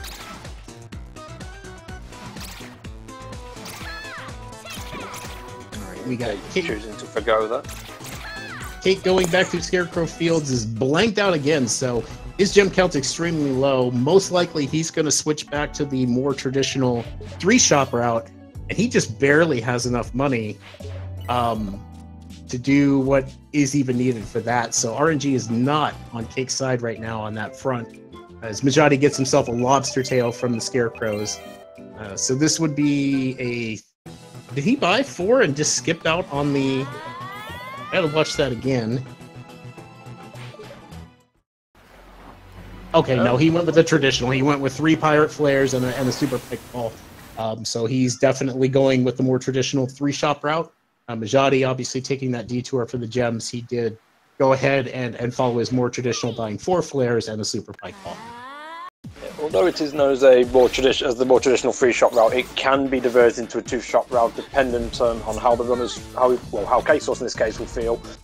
He can opt to, when he gets to the second shop, if he's got the right amount of gems and he's happy with his item layout, to just go pick up all the remaining 5 flares for the run, and then chance a bit on RNG. Even if RNG does mess him up a bit item-wise in that field, there is several points where he can collect gems on route without costing himself too much time to be able to then take another shop if it's required. But 2-shop route can still be done, but it's far less consistent than the Mijati methoded 2-shop route. Yeah, the RNG is going to be extremely important there as both runners are going through Saliva Island. CakeSauc3 again getting the cut, as well as doing those pauses to save a significant amount of time with that cutscene. So 2 runs in a row, Cake has gotten the cut and been able to save that extra few seconds there. As Mijati missing it on his attempt there, will lose some extra seconds by loading back on the prior screen and back in. And then, we'll be using the pauses to skip the blinking animation before it sniffs in or right after it sniffs in the ham. So it saves a couple of seconds, but Cake's going to extend his lead a little bit by getting that cut where it also skips the amount of time it takes for the stink to get into the nostrils of the Gigalumix there. Yeah, that cut is not an easy trick to get either. So getting it in back-to-back runs in the semi-finals is very impressive. It's a good 4 seconds, I believe. Well done. Yeah, no, indeed. I'm struggling to talk right now. No worries. So Mijati's in awe. Yeah. Literally. Sorry, well, go. Yeah, this is what we expected from the semifinals. I mean, all these runners have put in a lot of work, and their execution and abilities are going to shine forth, and they both know who they're up against. So, again, as they turn in the Petrify spell, Cake's just completed that cutscene, and is beginning his divergence into the retro dungeon hidden here. By Way Forward as a shout out to the original Game Boy Color Shantae, and will begin his trek to pick up 2 keys. And again, the reason for this particular diversion is so they can carry them forward to be used later in the run. It saves a significant amount of time, even though it takes a little bit of time to go through here. It's certainly better than the alternative. And keys not being locked to the dungeon that they're picked up in, this is an exploit we get to use to our advantage, just to save a little bit more time later on. You could say they'll be taking those keys way forward. Oh, good one, Turkey. For a guy who doesn't like puns... I made it funny. Oh my goodness, for a guy who doesn't like puns, Turkey, that was an extremely good one. I applaud you, good sir. Wow. Oh, yeah, I can't explain it right now. No worries there. So Cake just finished his run with the dungeon. He's got his 2 keys, takes an intentional death warp, which takes you back to the beginning of that dungeon. It's much faster to do that than to go through platforming in as the intended way. So just saving a little bit of time there, and we'll be continuing his way through the first boss. He did charge those snakes and lobster men, hoping for some drops there. Unfortunately, got nothing. It's not unheard of with those guys. The drop rates for both of those creatures is extremely low, as he's now going through the cell cage puzzle here, and quickly making his way into our first gauntlet room with 2 wet men, the blue creatures that we did see in the dungeon but were ignored. Now we have to fight them because we're locked in here until these monsters are defeated. And we'll be employing, as usual, the pogo strat. And the reason for that, even though the cannon does 5 points of damage, it's better to do the pogo because the scimitar will hit both of their sprites when they're overlapped. The cannon will only hit one of them. So just a little bit faster to do that, even though it feels slower. It actually does speed up things by doing that. Once you down one of them, you finish the other one off at your leisure. There's a lot of different varying techniques that runners use, all about equitable from what I've seen for the most part, other than just continuing to pogo on the head. So they'll be using the cannon to their advantage, as Cake is starting our first phase with Cyclops Plant. And don't blink. Yeah, this is seeming a little punny right now. Yeah, again with this fight, both they'll be aiming to employ the similar method that they use with the snakes, to score major damage by getting trapped between the ceiling and the eyeball. To score major damage with that scimitar. They'll do it with both phases. Second phase isn't as easy because they've got to be able to time it right with the eyeball's movement to be able to cannon up and then get themselves pincered right into that roof. Yeah, Cake having a phenomenal job at that too. Even got the lucky coming towards Shantae right out of the gate. So worked out in his favor. He was able to account for that, be ready for it, and a phenomenal fight. Mijati, I think, got trolled and it went left on him, so a little bit of minor time loss in that regard just because of RNG, but also having a really, really good fight and getting through there without any real trouble. Yeah, nicely done from both runners. Roughly, I believe, about 20 seconds apart at this point. Still plenty more run to go. CakeSauc3 having a phenomenal fight there. I believe, if I'm not mistaken, he would have used a sound cue to determine when the Cyclops size was about to move in phase 2. He may not know which direction it's going to go, but at least he can be prepared and ready for it. Yeah, and again, RNG kind of determines if it comes towards you or away from you, and obviously, if he goes away from you, you're most likely to get him right before, just as he starts to settle for his eyeball laser shot, which we ideally never see in a speed run. So both of the runners doing really well as Cake begins his traverse of Spiderweb Island and getting trolled by that vertical room by one of the ghosts. That's the only real danger in this opening part here. They have a bit of RNG as to where they'll spawn, but they have kind of a plane or general area in which they appear. So the runners are very aware of this and try to take measures, but sometimes you just can't do it when the thing decides to spawn right on your head.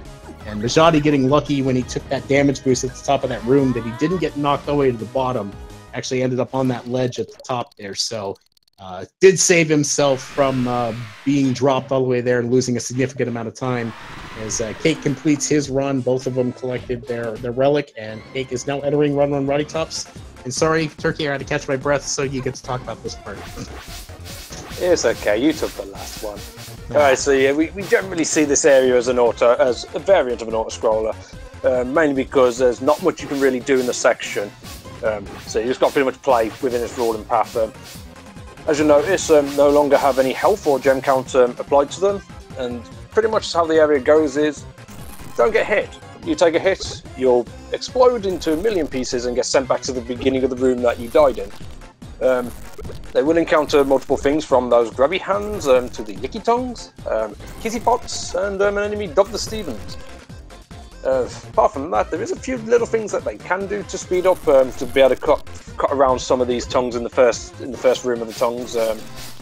Looks like Cake opted to play that a bit safer than normal, but can't say I blame him. He didn't get many of that, but I mean, again, this is a very important race, so obviously if you don't get the tongue drop, you don't force it, because more than likely you're going to get hit, as that hitbox activates on the tongue. So it was a smart play. I mean, it wasn't the most optimal. He's probably not too happy with it, but he played it safe, and that's the important thing, is as they now kind of enter this super auto-scrolly room with these pillars that are on cycle, and Mijati kind of got the worst thing you could see.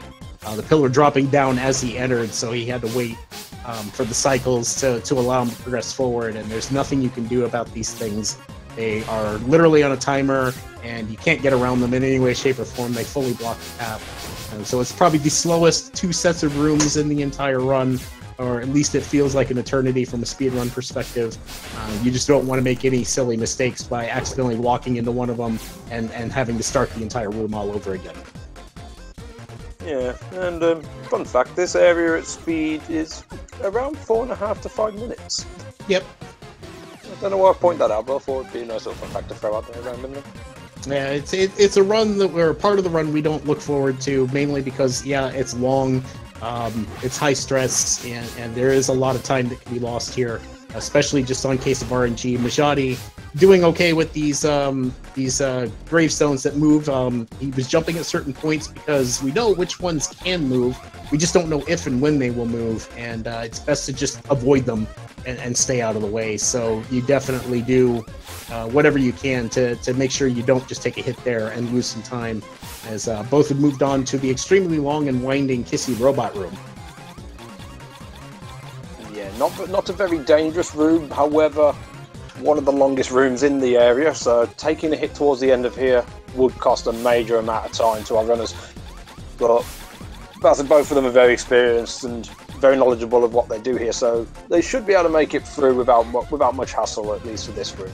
Yeah, it's only danger is taking a bonk if you try to jump something too soon, or you forget to jump and then you get pincered, and neither runner really runs into that issue ever. But both getting through no problem. Cake is now meeting our good friends, the Stevens, that Turkey alluded to as he kind of described what was in here. Just a little bit of a nickname dubbed by Cabbage, one of the participants of the race, and it kind of stuck as he gets the gates of hell open yet again. So that is 3 gates of hell open in a row, and saving a little bit of time by doing that little ledge jump right in front of that other Steven there. Saves about a half second at best case scenario. So very well handled by by Cake. Mijati, the gates of hell were closed, and he got trolled by the mini Steven, so had to wait out an extra cycle. That's going to cost him a few seconds, unfortunately, but RNG being what it was, nothing you can do, and it's, again, still better to not take a death there and have to start the room over again, as Cake is nearing the end of the most brutal and final room of this. Having no problems, they didn't get the hug of death set up, the gravestones were kind, and has exited Run Ruddy Tops. Very, very well done by him. 0 deaths taken throughout the course of that, so he's going to be extremely happy with that, even if he didn't get off to a good start in that first tongue run. Still on a solid pace as Mijati make his way out as well. Ooh, that was really close with Mijati. That jump had me worried that he was going to get hit by that tongue, but fortunately the hitbox didn't touch him. So he skirted underneath there, and I think he realizes he might be a little bit behind and is pushing the envelope a bit. And fortunately, again, not taking a death there, just knows that his RNG was a little bad there, so is going to be behind by a good 15-20 seconds still at this particular point. Yeah, nice. Runners dropping off Rocky Tops back to their home. Turns out, as the story goes, Rotti got bit. She can't use her legs anymore. Well, that's why we had to carry her all the way through there. She lied. Turns out she Spoilers. lied. Yep, spoilers. She lied. She just wanted to spend time with Shantae. But yeah, we love to hate Rotti for her conniving ways. But that squid oil gets put to use, given to Poe. It helps him repair the wagon. Not to hold the wheels together, because that'd be just silly. But to help the wheels turn. So, we just need a little axle grease, and squid oil apparently fits the bill. And fortunately for us, we had some on hand, and we're able to move forward. So he gives us a free ride, and Cake Sauce has just entered the Cackle Tower. And we'll now be trying to get some RNG to play in his favor, and we try to hit as many of these skeletons as possible. For that very reason, he just got himself a super pike ball in the first skeleton room, so he'll be very happy to see that as he's going to make his way down here and go for an alternate extra key that'll be needed again for a later part of the run, and we'll be taking on this gauntlet room, hoping for a few extra drops. And I don't think he got a regular pike ball at any point, so he's going to have to probably have an extra cycle with this Bat Lady, which is unfortunate. It's going to cost him a few seconds. but rewarded with a super monster milk drop. So really in his favor, Mijati got 2 super pike balls for the skeletons before the gauntlet room. But also no regular pike balls, so we'll have to do kind of the more standard fight with this and just try to beat her in 3 cycles, which is not all that easy without the pike ball, but both runners doing very good job of that. And a super monster milk for Mijati as well. RNG has been really nice. So yeah, neither of them getting the pie ball to help speed up that fight, but I don't think they're going to be complaining considering the drops they got. I know I'm very happy to see that at this point. Yeah, I definitely wouldn't complain about it. I'm sure neither one as well as Cake is finishing his climb as he's going to go through the updraft room or the windy room with the we forget the floaty hat room with the things that shoot fire, something like that, as it's been dubbed throughout this tournament. I guess every speed run's got to have a room name for everything, so that's what that one's been dubbed. And completes his climb up there. We'll be entering in at almost about 22 minutes even, couple seconds afterwards for his fight with the Emperor Spider. Again, with the Emperor Spider going at pace, having a game of chicken with it, trying to stay in that hitbox zone for as long as they can, by employing the stun lock damage, by whipping just before they take damage, they'll be able to stay stunned in the air rather than taking a knockdown. This also replenishes those cannon strikes as well, so again, very risky thing to do because most times you usually end on a half a heart to a quarter heart, putting that auto potion at risk. Yeah, and CakeSauc is demonstrating exactly how it's done. Didn't fall out of there at all, was able to stay up in the air the whole time and stayed in the hitbox the whole time, and ending with the pretty expected 1/4 heart of health, not losing his auto potion. Mijati is currently struggling a little bit. He took a knockdown, but was able to still kind of corral things in. You know, wasn't the most optimal fight, but again, didn't lose his auto potion, so no complaints probably from Mijati, at least in that regard. Although he might not be the super happiest about that fight, it was still well done for both our runners, so good job to them there. Sub 23 is still very good pace, and CakeSauc's going 2 for 2 on the Emperor Spider. Brilliant fights from both, so nicely done. And that fight is not the easiest one to execute at high pace either. So very, very impressively done, man. Yeah, very, very well done by both. His Cake will start his beginning trek on the kind of the final bit of RNG that the runners bank on here, beginning with 10-Line Island. Doing this charge through these cacti and landing a bubble shield for his efforts, so at least he wasn't completely blanked out on that. It's a very good item. You definitely want to have one for the end of the run and the final boss. Guarantees a lot of safety on that regard, so he'll be happy to at least have that off of his list of things to need and buy later in the run. We'll see what Mijati gets as he starts his charge.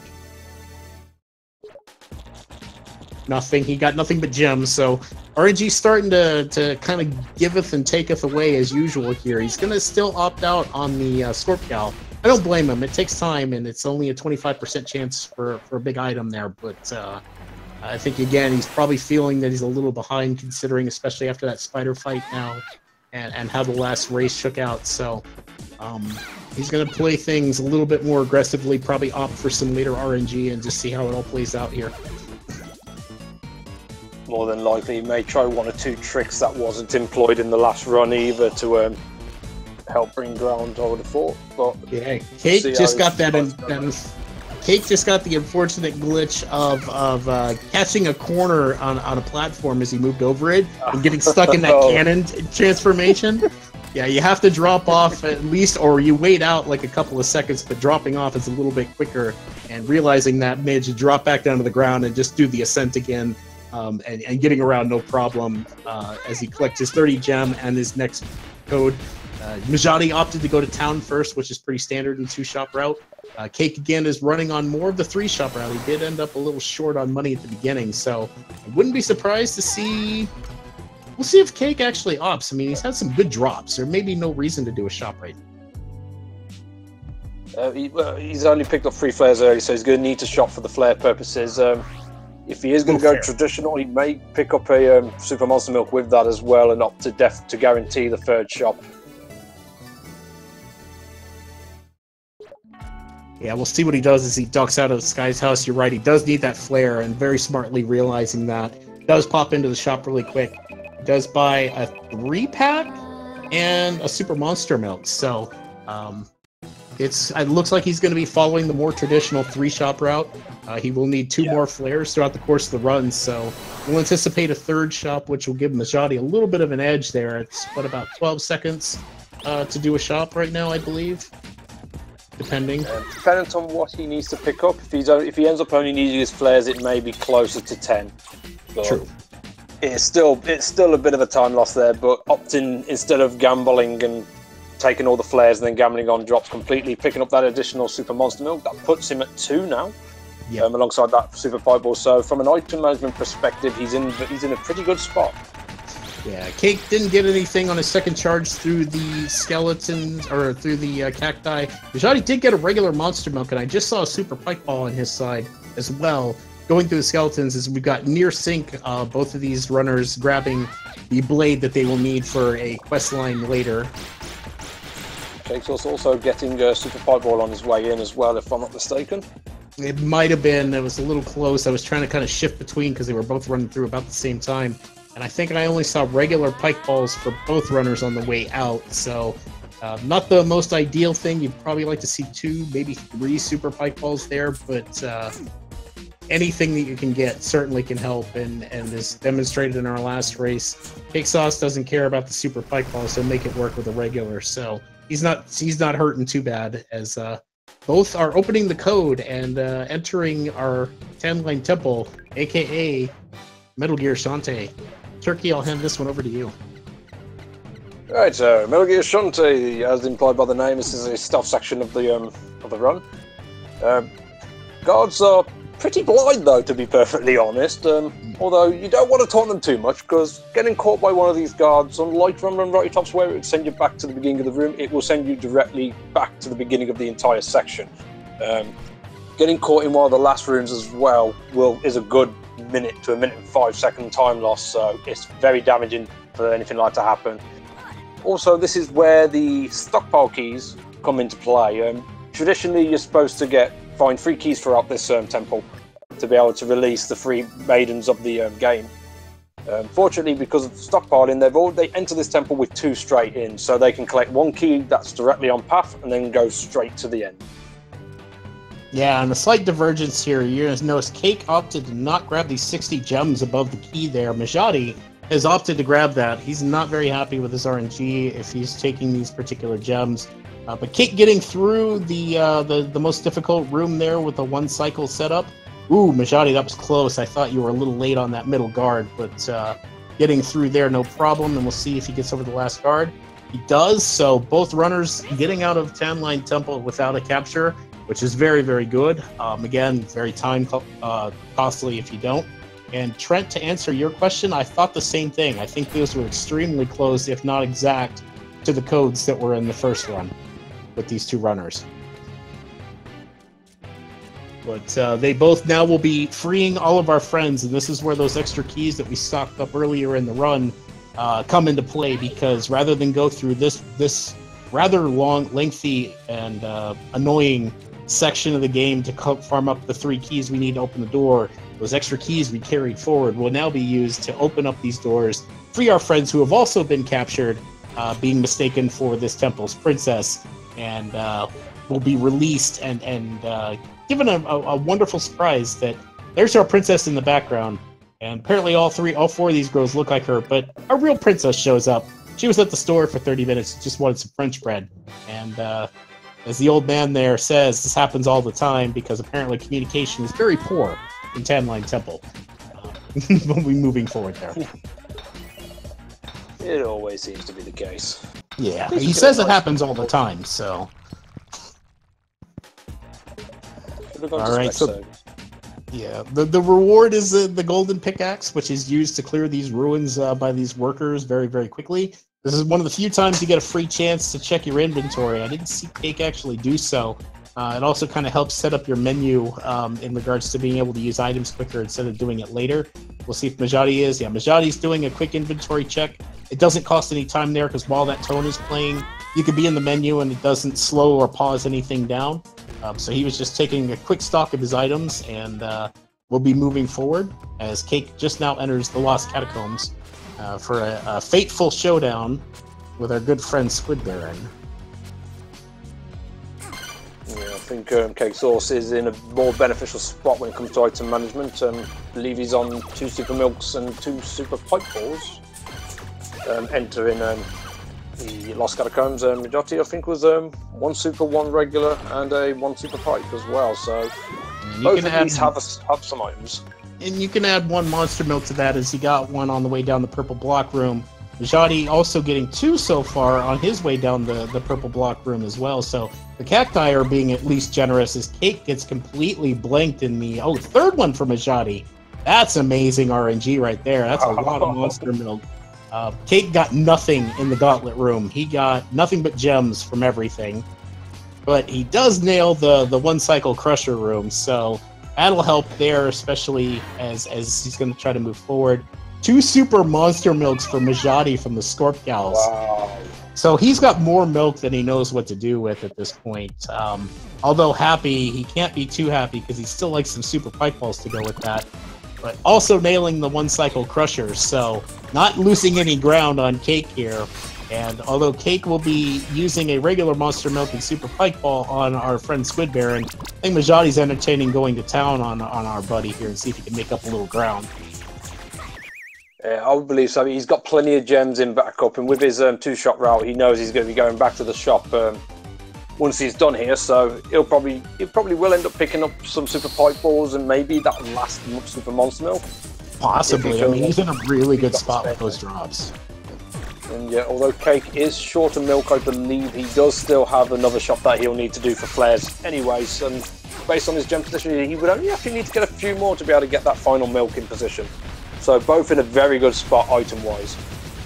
Yeah, as both of them handled the fight extremely well. Cake kind of let the Squid Baron get away from him, but Mijati, using the slightly more powerful items with the Super Monster Milk, has now closed the gap down to 4 seconds. So both runners, again, here we go. Just like last race, we're going to be in for a nail biter by the early part of it. Both handling that boss very, very well, and yeah. It looks like it's going to come down to the wire once again, so fair play and too much excitement. Poor Turkey's heart might not be able to handle it, but we get our next map, but we got to make a quick pit stop here. There's no point in going there right now unless you like losing significant amounts of time. We have to return to back to Scuttletown here. Mijati is going to go ahead and do his next and final shop. Cake's going to just grab the death mask and likely go. As, again, he bought... Ooh, did he buy 2 bubbles there? It might have been. And then he bought a 3-pack of potions as well. So Mijati is looking to have that extra safety on the Steel Maggot, do some animation skips, and now should have all of the buffs he needs for the remainder of the run. So Mijati sitting in a very good spot considering the gems that he'd farmed up, not realizing that he was going to get fed out the years in milk, which is the most expensive item to purchase, is now taking advantage of that extra coin and is set himself up very, very well. I'm not sure, does CakeSauc have a bubble shield? I can't remember if he got one early or not. I think he's gotten one. I think he got one at the very end of his first run through Tanline, so he at least has that item. Yes, that's right. Yeah. That's okay then, because that was what was worrying me. No, just to answer you, kid, if that does happen, 6 Nutbusters in 3 races, I'm probably going to need a sub in for Saturday, because I don't think I'm going to be alive for much longer. Mijati getting caught a little bit, missing his timing on the platforming there. Fortunately, there's a little bit of iframes that Shantae has when the charge is interrupted, and he used that to his advantage to get out of there before he got mobbed. That could have turned into an extremely dangerous situation, because again, these runners are running on the minimal health, which is 8 hit points or 2 hearts. And these monsters in here do 2 points of damage, and they mob you, and you get juggled pretty hard. So he got lucky there, very fortunate that it happened where it did, and realizing what he needed to do to get out of there. Saved himself some grief, but unfortunately he's losing a little bit of ground now, having that little slip-up going through the Mudbog charge. Yes, he does still have an advantage of having those potions that he picked up for animation skipping, so that will at least help bring the... be able to bring the gap a bit shorter, but this really can still go either way. I mean, both pretty much set up in position, and CakeSauc still needs to take another shot, which will cost him a bit of time, but fortunately he won't need to really grind out for any gems as he's as both runners making their way through getting the free coins for the gamers for that oh so luxurious game of high skill / little bit of RNG heads and tails. Would you like to take this one, Nori? Yeah, so as he says, it's a fun little game. I call it skill-based. It's very, very skill-based, but this is literally a 50-50 RNG game. You're going to take these coins back to these gamers and play a game of heads or tails. And ideally, what you want to do is select heads and get heads 3 times in a row and just move on. But RNG is everybody's friend, and it doesn't always work out that way. So what they'd really like to see is at least some variant of that. If they can get all 3 heads, great. Some runners have gotten to the habit of doing heads, tails as their choice, just because the red gamer does tend to be like the most painful guy, and if you lose at any point, you're sent back to the beginning and have to start over with the blue gamer. CakeSauc3 getting trolled pretty early on, didn't get to the red gamer, so he got through the 3 games, and fortunately, way forward, not being completely heartless, programmed in a fail-safe, where if you lose the game at 3 times, no matter what you choose on your 4th go-through, you'll get right through it. And Mijati, getting much more favorable luck, closed that gap that was generated just a bit ago by 1, doing the shop, and 2, having that fumble through the Mudbog charge there. Getting much more favorable RNG on his side and getting past the gamers very quick with a perfect heads. Perfect gamers. Wow. Perfect gamers. He got the ideal RNG there, and will be collecting his Old Spice just a few seconds after Cake here, and both will be taking that over to the Obliette of Suffering to do that, as Cake picks up a lobster tail from one of the Reapers, which is a kind of a rare drop, but it definitely does happen and well within the drop table. Yeah, so they could have got a super pipe ball from that Reaper, but it's, it's very rare to get a drop from them, but that's usually because more times than not you don't actually hit that Reaper, you usually either go over or under him. Mm-hmm. But it'll do. Anyway, entering this next Den of Evil, Oubliette of Suffering. As mentioned before, this is where Risky Shuffle really breaks the game a bit. It essentially skips a good 80 to 90% of what this dungeon actually has to offer. Normally, as well, in a normal playthrough, the boots would actually be picked up in this dungeon, but because we already have them, just get straight into the middle, go straight for that central block, and head straight to daggering. Yeah, it really shines here because it's a very time-consuming dungeon done as intended, and thankfully that Risky Shuffle exists. CakeSauc3, followed by Mijati just a few seconds later, starts their fight with Dagron. CakeSauc3 going with the regular Pike Ball and Monster Milk combo. Can't blame him based on the drop here. Oh, he's not using a Monster Milk. He's just going straight Pike Ball. So his RNG still is not favoring him, obviously. We may have miscounted a little bit. Mijati is going to go full bore with Super Monster Milk, Super Pike Ball here. So this could make a lead change depending on how well this fight goes. And Cake having a little trouble with Dagron. So this guy just goes back and forth as his general pattern. And he goes very, very quick. Oh, Cake losing his auto potion as well. This fight is not going well as he's missed quite a few swoops in to get damage in. It's already going to be lengthy with the very low buffs. Mijati melting Dagron with those buffs moves on pretty much way ahead now because of how that fight swings based on the buffs. I guess a bit of pressure maybe getting to Cake, or nerves in general. I mean, I know he's got 2 Super Monster Milks in his repertoire. He could have, he's got to do another shop. He could have replenished that with a few more gems. But I mean, when you're in the heat of the moment, sometimes it may not cross your mind, and he's just saw his Iron Man and decided, right, I've got everything I need for the final 2 bosses. I'm going to have to make the sacrifice here. Yeah. So unfortunately, taking a bit of a time hit there, but he's still got time to pull this back up. Yeah, as definitely. We know, another lead change. Sorry. Yeah, but as bosses go, I guess the one to go with the lower buffs, that would be the one, just because he's just back and forth, and yeah, the fight can drag on. He doesn't have a... That was a bad pun, Nori. Bad.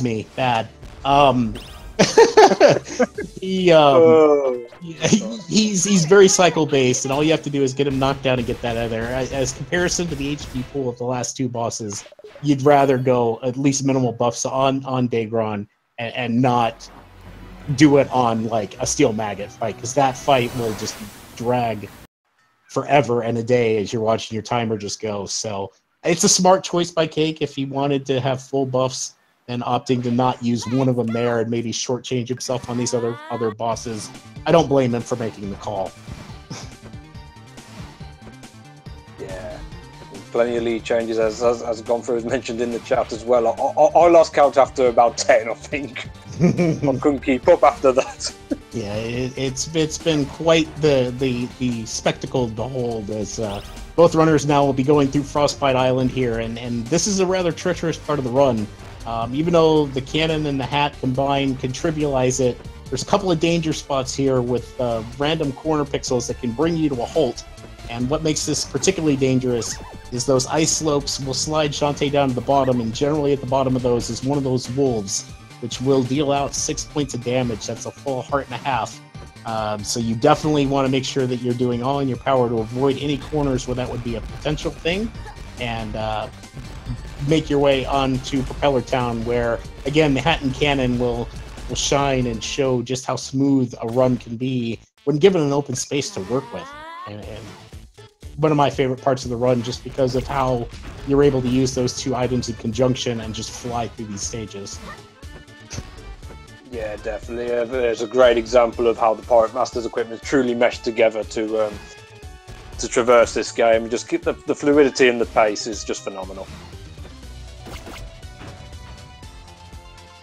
All right, so Mijati's going through the last long horizontal section here with the updrafts, doing a great job, as always, of avoiding any sort of contact with the creatures, which causes Shantae to pause, at least in the low portions of damage part, and navigating just fine. He'll be doing his last horizontal stretch here to meet our good friend Bolo and pick up our next fetch quest item, which is needed, even though we're first time visiting here. We're not able to do everything we need to, and we need an item from here. Neither runner opting to go, obviously, with the auto potion jump. Cake not having his auto potion wouldn't have the ability. Mijati's opting out on it for probably good cause and reason. Again, this is a very dangerous part of the run. Damage goes up through the roof, and you really want that safety net in case anything goes wrong. Mijati completing out with Propeller Town, getting that targeting module from Bolo. Hopefully he's figured it out this time round. I'm probably going to say no, it's not going to work out. Yeah, I think you're a little misplaced on this one, and I mean, how many times have we watched and commentated races for this turkey? He's never gotten it right. I don't know why he would start now. I have faith in the idiot. Okay. Bolo, don't let me down. All right. Well, first things first, we got a little sidetracking to do here. Both runners at Spiderweb Island. We got to go visit Roddy and her brother Abner to get that soul that we picked up from the Shadow Man in the Village of Lost Souls. That quickly is identified as the spirit of Joe. If you don't remember who Joe is, because we didn't really talk about him. He's that guy that was visiting Sky, actually, as her boyfriend, and got petrified by her dad, who made him read that sarcophagus and got cursed. So we need to bring that soul home. But again, because side questing is fun, we've got one other stop to do before we actually do the really good deed, as Mijati is returning through Scarecrow Fields and, unsurprisingly, not going after the Scarecrows. There's really no point, considering everything that he's got in the run. There'd be no need for him to bank on a little bit of RNG. Cake will return to town as well, but going to duck into the shop here really quick. He needs a couple of flares. And... oh, did I see that right? Did he miss shop? Hang on a second. Gotta watch the replay here. Okay, no, he bought a 3-pack, so he overdid it. He only needed 2 for the rest of the run, but I guess quicker to buy 1 item than 2, so that makes sense. At first, I thought maybe he accidentally bought an extra set of potions or something and had no money left for flares, which would have been costly. He's got those 3 potions for the remaining keys of the run. That'll help him pull back some of that time lost from going into the shop. Yeah, agreed. Mijati's still having his potions as well, I believe. Yeah, did not use them throughout the Village of Lost Souls, so he'll be using those in our next dungeon. Oh wait, did he get no buster? I missed it. It looks like he adjusted to it because his setup wasn't there, but I think just out of courtesy to you, Turkey, he may have adjusted a little bit just to make sure he got it, which is a ballsy move in a race like this, because you don't know where your opponent is unless you're watching the other stream, and Yeah. Taking that few extra time, a little extra second or two to adjust. Good play to Cake to throw that homage to Turkey. You made me so proud. Right, so as it turns out, my faith was misplaced in terms of Bolo. He still can't get that module right. A little annoying, but at least it gains us access to the abandoned factory, which I now finally remember the name of. And yeah, so once again, I'll make the way to this final den of evil, gather up the keys, both of them having a free set of potions which they can use to do the animation skips from earlier, being able to override the collection animation with a food or potion animation instead, saving them about 2 to 3 seconds of time before making their way to the one before final boss, Steel Maggot, better known as RNG the boss to some of us. Yeah, Mijati's going to be in his last room here getting the key. We're going to again use the risky shuffle to avoid the intended mechanic, which this is normally where you get the cannon and you have to use it in conjunction with that. But again, as Turkey said, yep, we're going to do animation skips here. Definitely kind of removes that danger of that ice block that you saw Mijati get over on the conveyor belt. I think it'd be a little bit of a troll, and it's not super punishing, but it's punishing enough where if you get squished by it, you're sent back to the beginning of the room and have to get through it again. But getting around it, no problem because of the animation skips and kind of beating the cycle here. And Mijati going full bore on his buffs and also leveraging that extra bubble he purchased to avoid having to dodge these bullet sprays from this boss, which do 1 full heart of damage, 4 points of that. But he's going to go to town on our good friend here. Again, RNG the boss, it's the code on the back. You have to hit it with the cannon. Don't know what the code is, kind of have to guess it and figure your way out.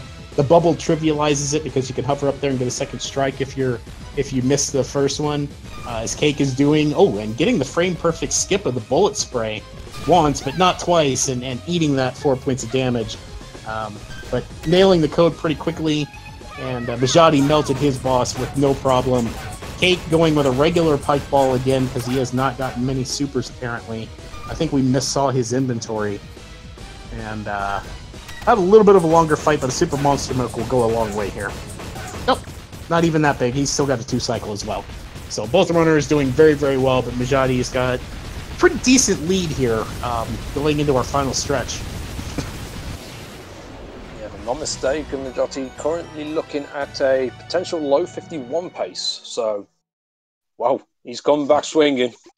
Yeah, it's right back in his PB range for sure, at a low 51. And he's been on that grind for the sub 51, and he's so close to it. He just needs everything to fall into place. And he's definitely making a good bid for it right now, and I think he'll have that goal very, very soon here. As he's currently waking up Pirate Master. Pirate Master's not too happy being woken up. I'm kind of that way in the morning, too. If somebody wakes me up, I'm pretty grouchy. But he's going to take that out on Risky by taking her away and then going and conquering Scuttletown and the palace and converting it to his own. CakeSauc3 just now arriving to the Lonely Grave to do his cutscene wake up as Mijati begins his charge through to have his fateful encounter with the final boss. Yeah, just to respond to your sound, yes, you are correct. Going into Steel Maggot with a Super Monster Milk, of course, a pipe ball would help deal additional damage to speed it up a little bit, but Steel Maggot can be taken down in 2 cycles with just a Super Monster Milk. Yeah, it's not always. It depends on how good your mashing rhythm is and everything. But a Super Monster Milk, the pike ball strikes help, and it definitely kind of helps push it over the edge. It's extremely tight, I think, if you don't get any. So you'd have to be extremely quick and really good to cycle him without at least a couple of pike ball strikes. All right, Mijati beginning his climb. He's off to a much better start than last race, nailing the first one and moving on up the second one. CakeSauc3 coming up through the block section at the bottom as Mijati continues his climb. So again, we're going to be pretty tight here. And it's going to come down to execution of this climb being one of the big factors. Mijati's handling his pretty well. He's only got this last bit here, no problem. So Mijati much better on the climb in this particular race. Cake's got some catching up to do. It's going to hope for some things to go maybe against Mijati here to claim a win, but right now it's definitely playing to be in Mijati's favor as Cake is currently having struggles getting up there. And again, this is an extremely tight, pixel-perfect kind of thing. You've got to do things at a perfect timing cadence to get up there in proper fashion using the hat and cannons optimally. And this is what happens when you don't. You start to miss those, and it just causes more and more time to go. Yeah, I mean, Mijati there doing a complete 180 from this first run and showing how that tower climb is done. Very impressively done. I think he only had one part where it was a bit mistimed, but I think that might have been on the game.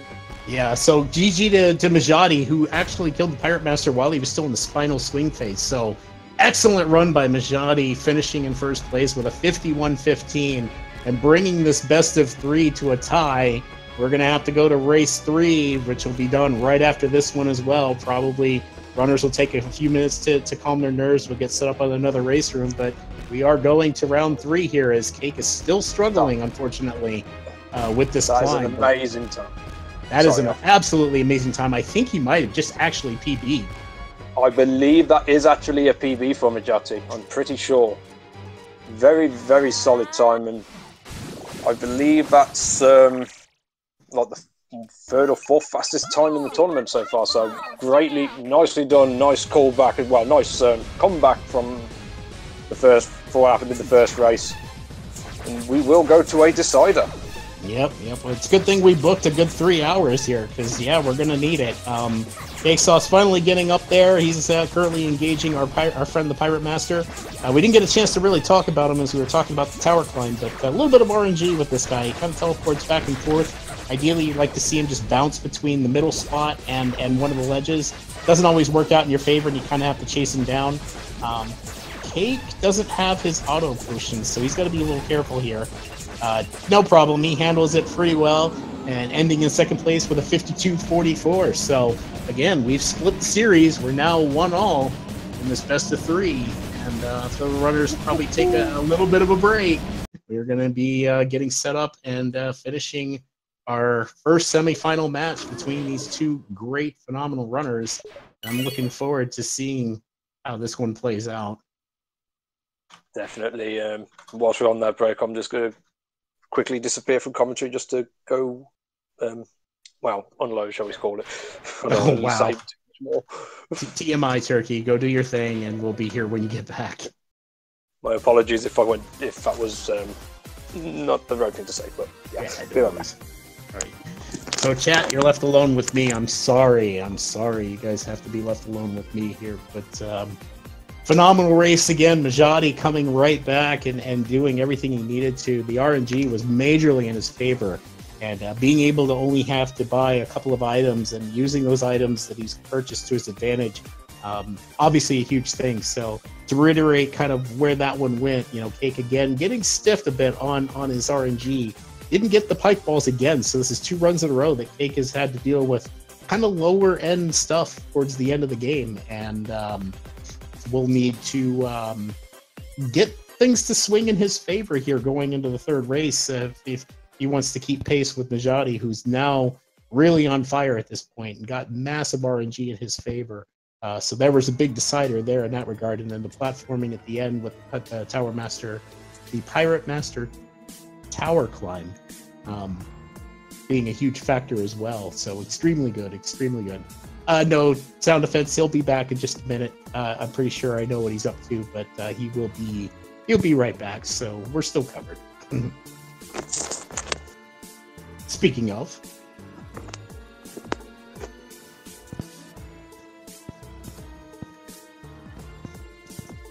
all right, I made it back. Mijati saying he needs a week to recover before his final race. We'll see, but we're actually slated to go ahead and do this right now. He's got to be really hype about that time. I mean, it's not the PB he's aiming for, but it's definitely a PB, and that run went very, very solid. He's got to be a lot happier with everything was going. The RNG certainly helping him out a lot in that particular run, and then getting through that tower climb much better this time around where Cake struggled. So it was a bit of a 180 on what happened last time, but I'd like to get your thoughts on what you just witnessed in that race. Again, a phenomenal performance from both runners. Mijati there really kicked it up another gear there, getting a low 51 is not an easy time to get. Being able to run at a high pace with some RNG at least playing in his benefit there. So being able to take what he got and ran with it very solidly. CakeSauc3 really, for the most part, had a really solid run. A few troubles with Dagron, especially when he had to go, or when he went 1 milk short. I'm not too sure why he went without a milk in that point. With a couple of extra gems, he could have gone with a milk just to save face and be able to replenish that milk. But as I said at the time, when you're in the heat of the moment, sometimes things can just it can just happen that way. There's a lot you have to take in mind with this run, well, not just execution based, but being able to know what you've got at what time. Sometimes that can attack your mind a bit. Yeah, keeping track of that inventory can cost anyone any part of that run, especially in regards to not keeping track of it, taking an extra shop or buying an extra item that you didn't need to, so you're losing time for menuing or not even paying attention to what it is. So, it's a bit of a chess match. There's a lot of inventory management and knowledge of the game that you just have to keep in the back of your mind as you're going through it, while dealing with some of this intricate platforming too. So again, this run, it looks easy, but when you really get to the top tier times, it turns into quite a challenge. Oh yeah, definitely. But again, they're both of them putting on an amazing performance and sort of amazing races so far. I mean, we've still got one more to go, and I'm still hyped as anything right now. This can go either way. No, but this is exactly what I expected going into the semifinals. I mean, these guys are in this position. They've all put in the work. They're all great runners of this game. And to have these matches go to 3 races, I'm not shocked in any way, shape, or form by it. I think there was some people that were predicting some things here, but Cake has definitely not let that get to him. And he's bringing his A game. And Mijati now has to respond in kind, which he just did. But now he's got to do it one more time, as he climbed out of the hole, and now it's that sprint to the finish.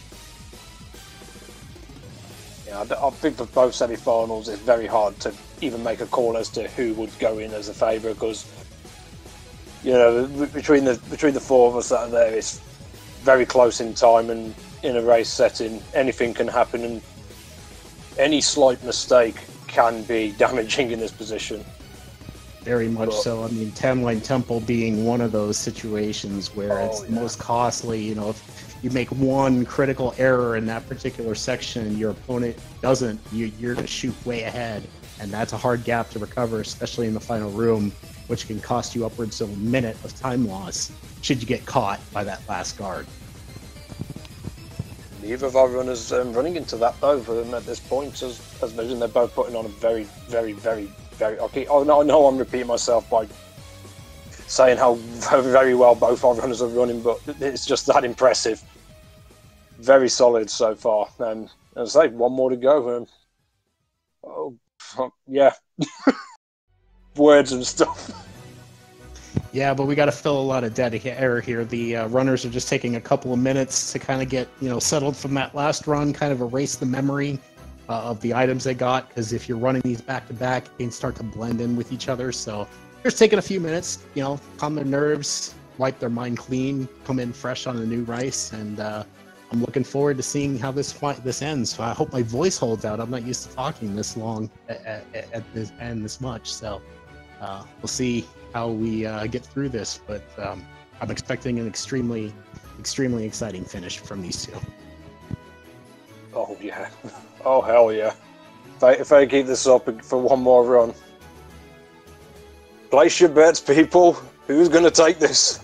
I can't call it. Yeah, I'm not willing to really forecast anything based on what I've seen tonight. They're both running equally to each other's kind of skill sets, and it's a beautiful thing to behold. But do the best we can. We can take a few moments here really quick while we're waiting, just to kind of plug Speed Gaming and everything that they've done. I mean, thank them for bringing us this excellent tournament. It's been a lot of fun working with them in regards to that. And if you're not following the Speed Gaming family of channels, I highly recommend you do, as they broadcast multiple races throughout the year, pretty much 365. So, shout outs to all the volunteers behind the scenes and Fiesel for putting together this extremely huge and popular network of channels. So highly recommend you follow them. And also, if you want to support everything that Speed Gaming does, I highly recommend you also subscribe to at least one of the channels. Gets you a few emotes and whatnot. Also gives you some eligibility to participate in some of the games that are going on, especially during the Link to the Past tournament that's going on, where they're keeping a leaderboard of people who guess where the big key for Ganon's tower is and everything. So also drop some bits and whatnot. Any donate or not donation, but bit count of 250 or higher also gives you the ability to participate in those games for the Link to the Past tournament. So show your love to Speed Gaming and everything that they do to bring you this entertainment, and show your love to all of the channels and kind of spread that love around. So definitely do what you can there. Well said, man. Well said. Thank you. I wish my voice was not dying on me. Please don't let it die. If I'm going to talk on my own, it's not going to go very far. You're not going to do solo commentary for us, Turkey? I think you got this. Don't do this to me. Nah, we're fine here. I've got my glass of water. We're all set here. I mean, I might start to sound a little gravelly, but we'll definitely get through this, and I'm looking forward to this tie break and see who's moving on to the finals.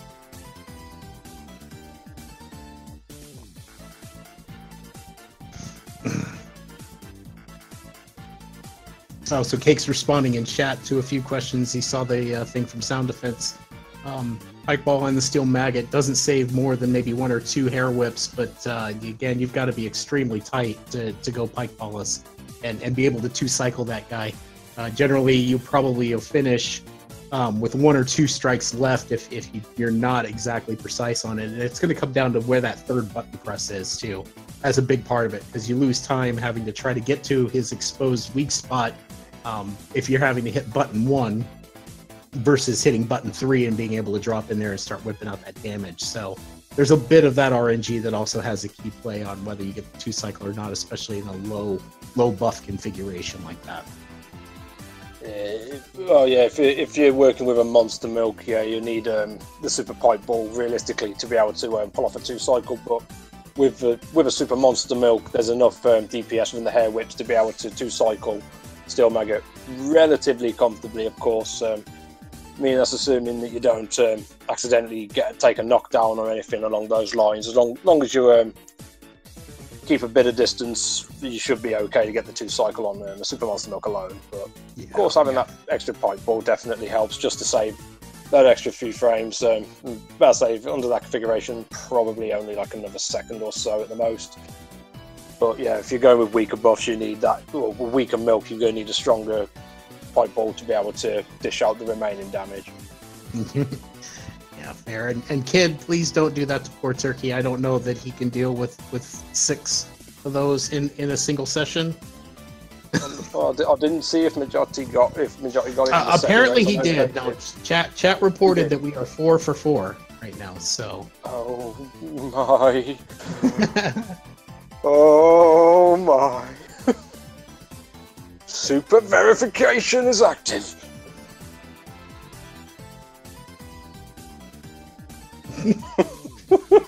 That is one way to put it. Asheen. Thank you.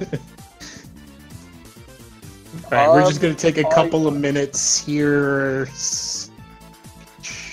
Mijati wants to be extremely careful to not run into the potential crash. Just kind of rebooting his game really quick to kind of avoid things here. So once he's back up and running, we'll probably get this race underway here very, very shortly. I can't really respond to the 6 Nutbuster thing, because if I do, I'd probably be kicked off a commentary. Yeah. Calm your feathers, Turkey. We'll get you through this. So I've been a good little birdie all tournament in commentary. I've behaved. Yes, we really appreciate your hard work and dedication to the cause, Turkey. Thank you very much there.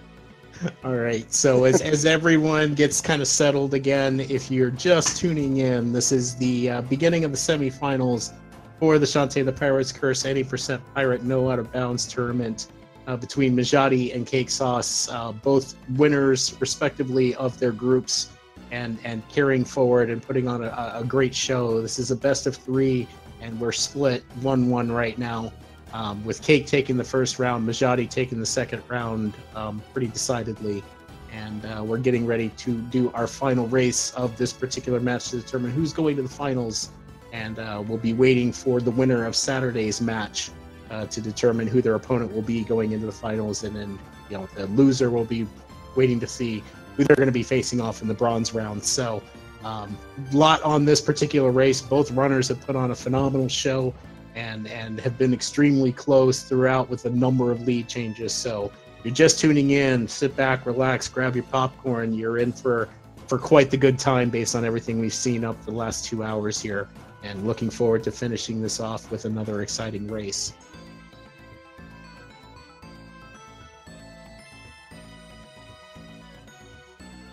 And did I lose Turkey? No, I just don't know what to say. He's speechless. I'm so happy right now with this performance. I'm so proud. It's been a long ride here, Turkey. We get to watch you doing this on Saturday as well, and it'll be a lot of fun. Hopefully my voice recovers, because I am doing all 3 races commentary on that too. But I won't have worked before and been in meetings all day, so maybe my voice will be a little bit better off. But again, we'll be getting started here shortly.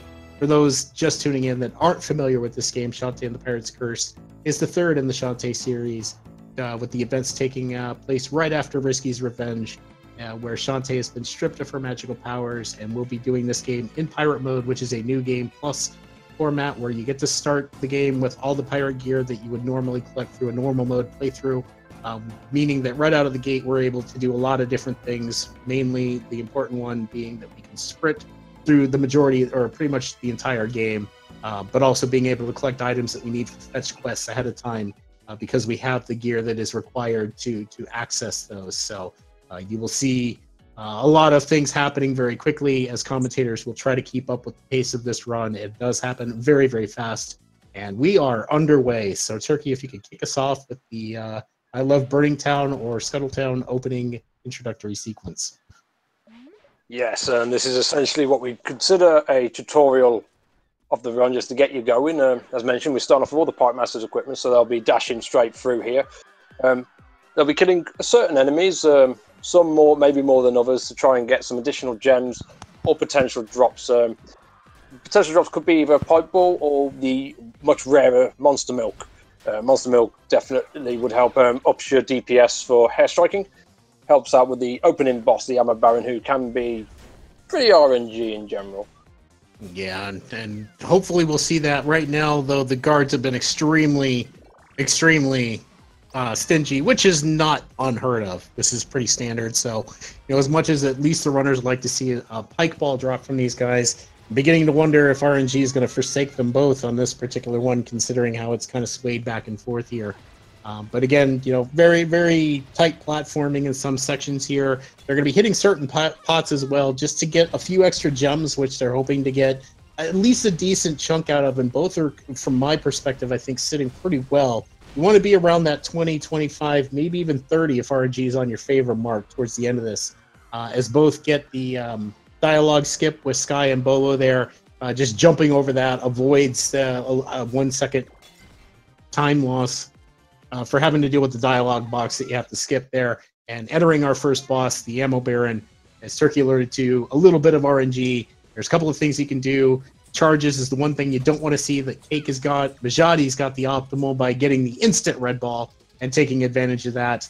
And oh my god, a second one for him. Cake had to eat 2 charges before he got his instant one. So Mijati's gotten the best potential, almost the best potential. He did have to wait out 2 black cannonballs before getting the red one to finish him off, but an extremely low 2 is a really good start for Ammo Baron without a Monster Milk. Oh, definitely. As I getting 3 straight reds is pretty much the most optimal you can get, unless you do have managed to get that Monster Milk as mentioned. bit earlier, you can eliminate a cycle, effectively bringing it down to 2 red shots, which can bring the opening time to under 2 minutes, which is very rare to occur, but once in a blue moon when all stars align. But very solid ammo baron from Mijati. RNG playing favour to him. I don't believe CakeSauc3 got trolled too much, so no, he had the two. Yeah, he had the 2 charges, but still got some decent red ball timing. So only about 7 seconds separate these 2 runners as we go into kind of the long cutscene section here. It's just a lot of dialogue skipping. Shantae, is in trouble. She's got a court summons. We're going to go take a bath to soak away our woes. Realize at the last second we don't own a tub, and Risky has captured us once more. And shout outs to Trap Tub. And we'll take our heroine to the Uncle Mimic's shop to show us that we've been kidnapping her men, which we haven't. Unfortunately, we're going to get interrupted by this purple miasma, and it turns it into a cackle bat. And unfortunately, we do have to take this one out.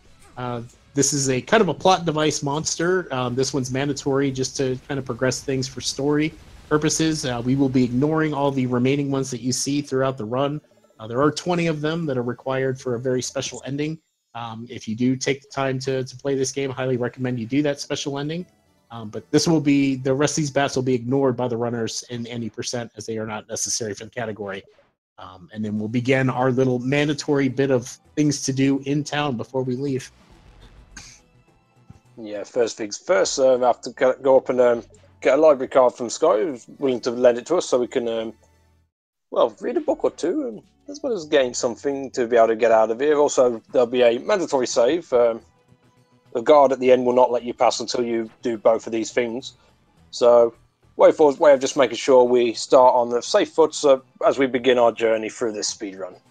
Yeah, it's just a little bit more tutorial, I feel. Hey, this guy's a safe guy. You gotta leverage him whenever possible. But both runners get out of there. They're going to start their trek through Scarecrow Fields, and you'll see both runners hitting as many of these scarecrows as possible in the hopes of getting some RNG as CakeSauc3 gets the super pike ball drop finally, and a second from them. So where these scarecrows have been horribly stingy throughout this entire night, all of a sudden the floodgates have opened for CakeSauc3, who gets the things he's been lacking these last couple of runs. Mijati also getting a bento box from the orcs at the end. He's also got to be okay with his gem count at 40. He could be a little bit happier, but we'll see how the sewers treat him here. Ooh, did he get 3 from that one? Yeah, he accidentally cannoned the one at the bottom, which you don't really want to do. What they're doing is they want to get pincered in the small space to duplicate drop items. And fortunately for Mijati, after he cannoned that one at the bottom, got 3 from the one at the top. So RNG helped him out where he was looking at some potential time loss, having to farm out those extra flesh pops. CakeSauc3 didn't have any too much trouble with that first room. Got his 3 without having to farm extras. So kind of a turnaround for the sewers, who have at least trolled one of our runners in each of these ones. So yeah, so finally the snakes have woken up and decided to be favourable. Yeah, it's a measure with the CakeSauc3 getting those super pipe balls early. I mean, one of them in particular would at least enable him to not have to worry about purchasing at the shop. So, unless he chooses to, but if he chooses not to, that gives him an extra 40 gems at his disposal, which he may consider picking up a free pack of potions just to get some early animation skips done, or he may choose to hold it off for potential items to purchase a little later on in the run. So we'll get to see what he decides to go out with that route. Yeah, and an interesting speculation point. I don't know that our runners would be thinking about this per se, but at least in Cake's mind, you think about the fact that you just got 2 of those. Would you entertain the idea of getting a hair upgrade? It is possible. It'll give the runners some extra DPS a second. Most in this circumstance would, if they did pick one up, probably go for a Silky Cream just to get the additional strike per second. But I'm not too sure. I'd probably say if he's going to entertain anything, he may entertain picking up a Monster Milk. It's always a possibility. Both runners getting a pike ball on their way back. They didn't have one to kill the orcs, so they had to skip over those orcs, which misses out on opportunities of either a food item or 5 gem. But it's not too detrimental. I mean, both runners are now in a good spot to set up for the 2-shop route. I know Mijati definitely will be going for it, so you'll see 4 Pirate Flares and a Super Pike Ball from him. And we'll see what Cake does. Cake goes with 3 potions and 4 flares. So not unexpected, to be honest. When you get 2 Super Pike Ball drops, he can now set up for some guaranteed animation skips later whenever he chooses to use those. And having a 3-pack is a good way to go because you don't have to menu for each time that you want to use that, as long as you don't change to something else. So not a bad call from Cake Sauce. I don't fault him on that call at all, and probably saves a lot more time than a hair upgrade would. Yeah, that is a smart call to make, and setting up for the two-shot route as well, as they both start to traverse their way into Saliva Island. Again, they're making their way up to set up a favour for an old man, which they won't see yet, but we'll get to him. Just to run into a couple of ladies that are out and about, just trying to find a place to swim. Unfortunately, the island's a little dried up at the moment, but at least they brought a nice piece of ham with them. I mean, can't go wrong with any kind of meat. I mean, I prefer steak myself, but I won't argue for a piece of ham. Yeah, I couldn't see you turning down a piece of ham when it comes down to it, and neither does the Gigalumix here, this giant lizard at the very top here. Neither runner getting the cut, but both are going to be doing those pauses on purpose so that they can save a little bit of time from a blinking animation before he opens his mouth and starts drooling. So they didn't quite get the most optimal. Cake was 2 for 2 up to this, but both runners only missing it by a matter of a pixel or 2. So still really good attempts at it, neither one taking a fall without triggering the cutscenes. So no time loss really, just not the most optimal time gain, I guess you could say. Both falling then down to the now filled pool, which these 2 ladies are extremely happy about. And after crossing the beams, even though they said not to, revealing this Petrify spell, which we will now take to the old gentleman that Turkey was alluding to here. So Turkey, I know I asked you this in the first run. We know it didn't work in the second run. 3rd time's the charm. Casting Petrify, unpetrify his fiance. Let me answer your question with another question. Will Bola get the targeting module right? You know what? We'll just go with a resounding no.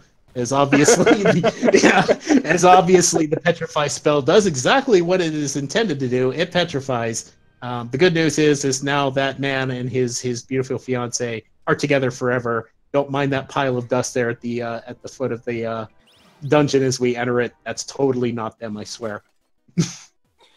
Yeah, we'll just forget about it. They'll take a detour into a hidden area. It's a replica or near replica of the original, or the first lab of the original GBC Shantae game from back in the year 2001. Primary reason coming down here is to get a couple of keys to stockpile for later in the run, as fortunately keys are not mandatory to one particular dungeon, so you can use them wherever you choose to, really.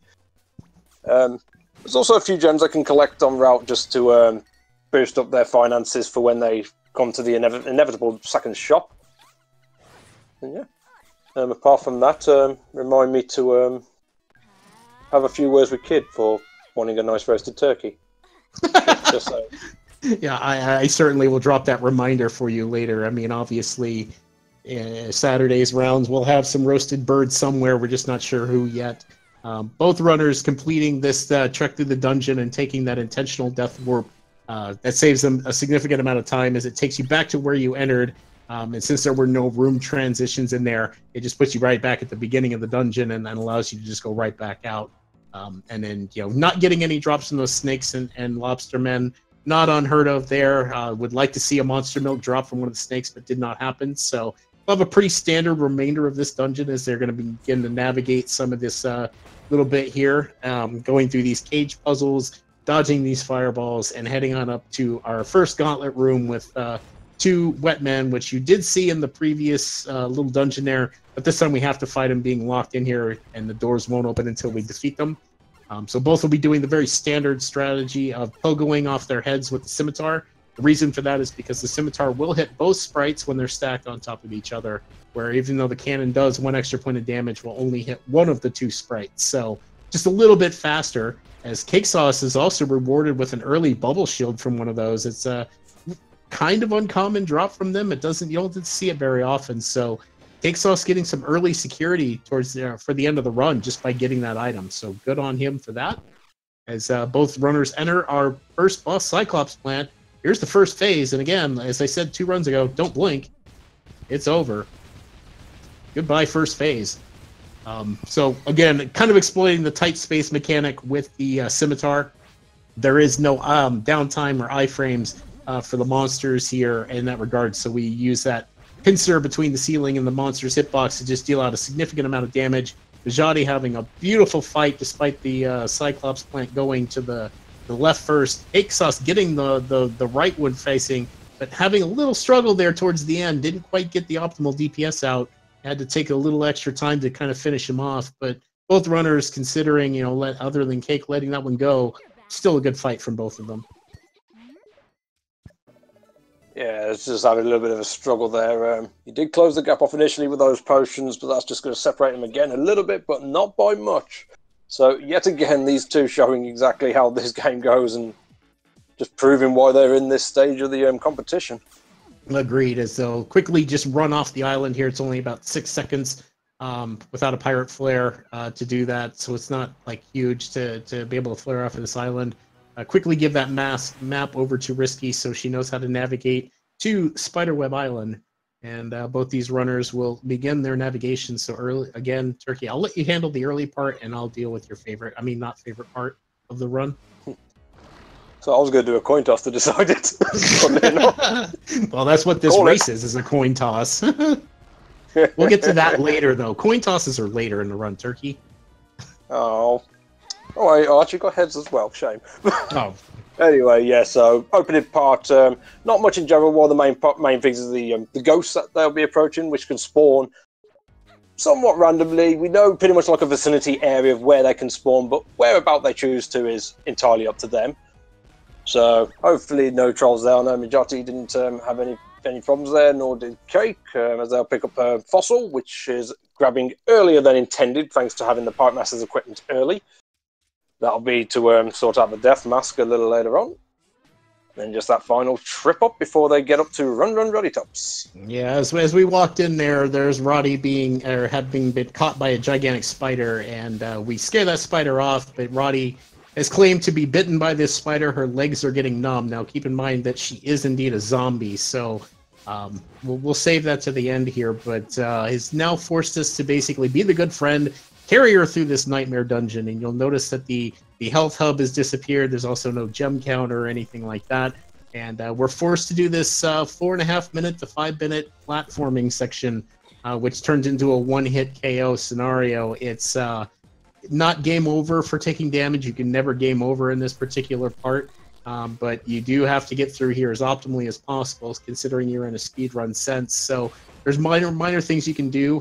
You've got these drop tongues that you saw both runners doing tongue skips on. That's one minor time save rather than just kind of waiting them out. There's not a lot you can do with these green spike Super Mario Brother 3-esque cycle-based things. They are going to be on the cycle they are. Both runners getting at least pretty good RNG on that front. They didn't have to wait out that one, but Mijati getting a very unfortunate cycle in the second spike killer room. Finding that the door was closed on that very first one. I mean, it's not huge, but every little bit matters here. So it's so weird. We still can't figure out exactly what drives these cycles and the RNG behind them in regards to where they'll be. But Mijati getting the unfortunate end of that particular one. Fortunately, didn't die. Yeah, it's just a few more seconds for CakeSauc3 to pull back up, roughly 3 or 4, I believe, as they carry on through. Yeah, I'm not quite sure what I was about to say there. Yeah, Mijati's up to our crab ghost. God, I can't even talk anymore. Gravestones, the tombstones. Which you'll notice that both runners are going to jump over specific ones. The reason for that is because they know which ones have the potential to move, but it's RNG as to whether they will move and what direction they'll move in. So it's just better to avoid it and not chance the unlikely scenario or even likely scenario of getting trolled by one and taking a death there and being sent back to the beginning of the room. Both runners handling that masterfully, no trolls there as they enter this long winding room with these now introduced kissy robots or statues. It's hard to tell considering the pace that everyone's going to move at, but all they want to do is spread the love, but Shantae doesn't really want any part of it, and I guess Roddy is getting all the attention she wants by being carried by her best friend, Shantae, at this point. Yeah, I mean, if I could cuddle up with Rotty, I wouldn't be worried about the kissy guys. I mean, I'd be happy enough there. Nice little Fair cuddle enough. So that's one of the longer rooms of this particular segment. It's not particularly dangerous unless you take a bonk or miss a jump somewhere, but it can be punishing if anything does happen, especially towards the end of it. You're sent all the way back to the beginning of that room and have to do that whole thing again. So you really don't want to have something like that happen. Again, it's not too dangerous as both runners are now being introduced to the Stevens. These RNG little buggers are a lot of fun and can be a little trolly. As for the first time tonight, Gates of Hell were closed for Mijati. He's going to have to wait out that little extra cycle, but it allowed the room to clear up a little bit. And fortunately for Cake, Gates of Hell open. So closing that gap just a little bit more, both doing that jump in front of that one Steven there just to save about a half second approximately, rather than waiting for it to go up, shoot, and drop back down. So being masterfully done again by both runners for this segment as they enter the last and most punishing room, where everything is thrown at you all at once. Well, not all at once, but, in its own turn. And this room can be one of the more punishing ones. Taking a death here can cost you upwards of about 40 seconds, specifically at the end, which Mijati gets through no problem. He is free of Run Run Roddy Tops, death-free. CakeSauc3, ooh, that was a little tight, but made it through as well. So other than the Cackle Bat being the final danger point of Run Run Roddy Tops, which, yep, that was easy enough. Guy's the hardest one to dodge, I swear. Both are free and on a really good pace, with Mijati entering Roddy's house with a sub-19 and CakeSauc3 entering just about a few seconds behind with a very, very low 19. So both runners on a phenomenal pace at this point. And still keeping up the performance even 3 runs later. Oh my. Yep. I mean, it was a bit of a turnaround from the last one where things didn't quite go their way early, but both runners are on an extremely good pace right now, teetering on the brink of potentially looking at sub 51 at the rate things have gone up to this point. There's a lot of run left, though, so we'll see how everything shakes out. But both have got to be very happy with where they are at this point, as we get the status check on the shriveled thing from Mijati and from CakeSauc3, and sorry, Turkey, but it still does smell. Oh, I'm used to it by now. yeah, I think we're all kind of used to it smelling at this point. Weird factoid about that box. We can't skip that text. We don't know why, but it's a thing. Yeah, just to answer that question, Ziggy, as long as it's not me, sure, why not? I think to skip Run Run Roddy Tops, we'd certainly try that, but I think we're realizing, even after all these years, that just will never be a thing. As we both get into Tackle Tower here, both Mijati and Cake will be going for as many of these skeleton kills as possible. Cake was at least given a regular pike ball through his first charge, and Mijati, again, like in the first round, he's going to go up for the upper left-hand room. So he's going to bank on some better RNG. Cake's going to diverge going down to get his extra key over here. Gets another regular pike ball and a third regular pike ball as well. So we'll be handling these Batgirls with at least the quickest ability. Mijati getting a super monster milk from his first Batgirl. Cake got one, and then Mijati got a pirate flare from the second Batgirl in his choice. So lots of drops. At least they both got the super monster milk that I think they were both looking for. Yeah, definitely. And but even if it was a pirate flare, it's still going to prove useful to him. I mean, it's going to put an extra 30 gems in the bank. Yep. Or he could still choose to pick up all the flares that he normally would and could save himself a bit of time much later on by not trading in the death mask. So we'll see what he decides to do there. But yeah, both getting what they needed, and it's usually those bat ladies are one of the primary reasons why those keys in particular are more favoured. And the one that Cake went to is usually considered the more optimal from a time perspective, but going the way Mijati did gives you that additional one as well as the bats to be able to get even more drops. And if you get what you're looking for, it could prove very useful. Yeah, that room can be extremely rewarding, but again, you're banking on some RNG there, and some of it rather low. The Batgirls at least have a decent chance, but the bats have the uncanny ability of dropping a super pike ball on an extremely rare case, and there's a lot of them in that room, so you could be severely, or like not severely, but just greatly rewarded. But in this case, I think it was pretty standard. And Trent, I'll have words with you later about calling it the Nori flare. as both as both of these runners get into our Empress Spider fight. And what you're seeing right now from both of them at this point, in a nice, interesting kind of almost sync scenario, is trying to get stuck in that hitbox. And unfortunately, Cake, having a little bit of trouble there, has just lost his auto potion. It's an extremely dangerous strat for that regard alone. I mean, that's the optimal way to try to kill her quickly, but you run the risk of losing it because generally you'll end that fight with only half a heart or even just 1/4 of a heart left. Cake, unfortunately, fell out of that hitbox and was punished for it as he tried to get back in there, or at least tried to play it safe, but got a little too much elevation, took a hit and lost his auto potion. Mijati handled the fight a lot better in that regard. At least he kept his auto potion. So solid fights from both of them, but Cake now has to keep that in mind that he doesn't have that extra safety net right now. Yeah, even with that auto potion loss for what I can make out of that fight, he still did the fight pretty well. So he's had pretty decent time going through the Emperor Spider, as both runners are pretty much synced up again. Yeah, we're only a second or less between the two, both pulling into the port here at Townline Temple. We'll have to keep a close eye on what RNG has in store for them here as they do their charge through these cactuses, which is again intended. Bubble shield for both runners on the way through. So Cake, I think, already had one, if I'm not mistaken. It's been so hard to keep track of these 3 runs. Mijati's going to take a second to kill that Scorpgal and unfortunately gets the 75% drop of a gem. So not rewarded for the little bit of time loss. So Cake will gain a couple of seconds here, having opted not to. He doesn't really need to with that extra super pike ball. So not a big surprise there. But again, very minor gap. And we'll see a slight divergence in route based on everything we've seen here. We're going to have backtracking to do. The Squid Baron's not happy, gives us those x-ray glasses. And we got to leave town because that's about all we can do here at the moment. Cake will be going back to Saliva Island. He's going to be looking for his second piece of the Townline Temple puzzle. Mijati will be returning to town here at this point. So he'll be getting his second piece in town first rather than on the island. And we'll get a quick little cutscene as we watch Joe, Sky's new boyfriend, get to meet the parents. And the parents don't like him. So, well, rip Joe. Pay your respects, press F, whatever you need to do.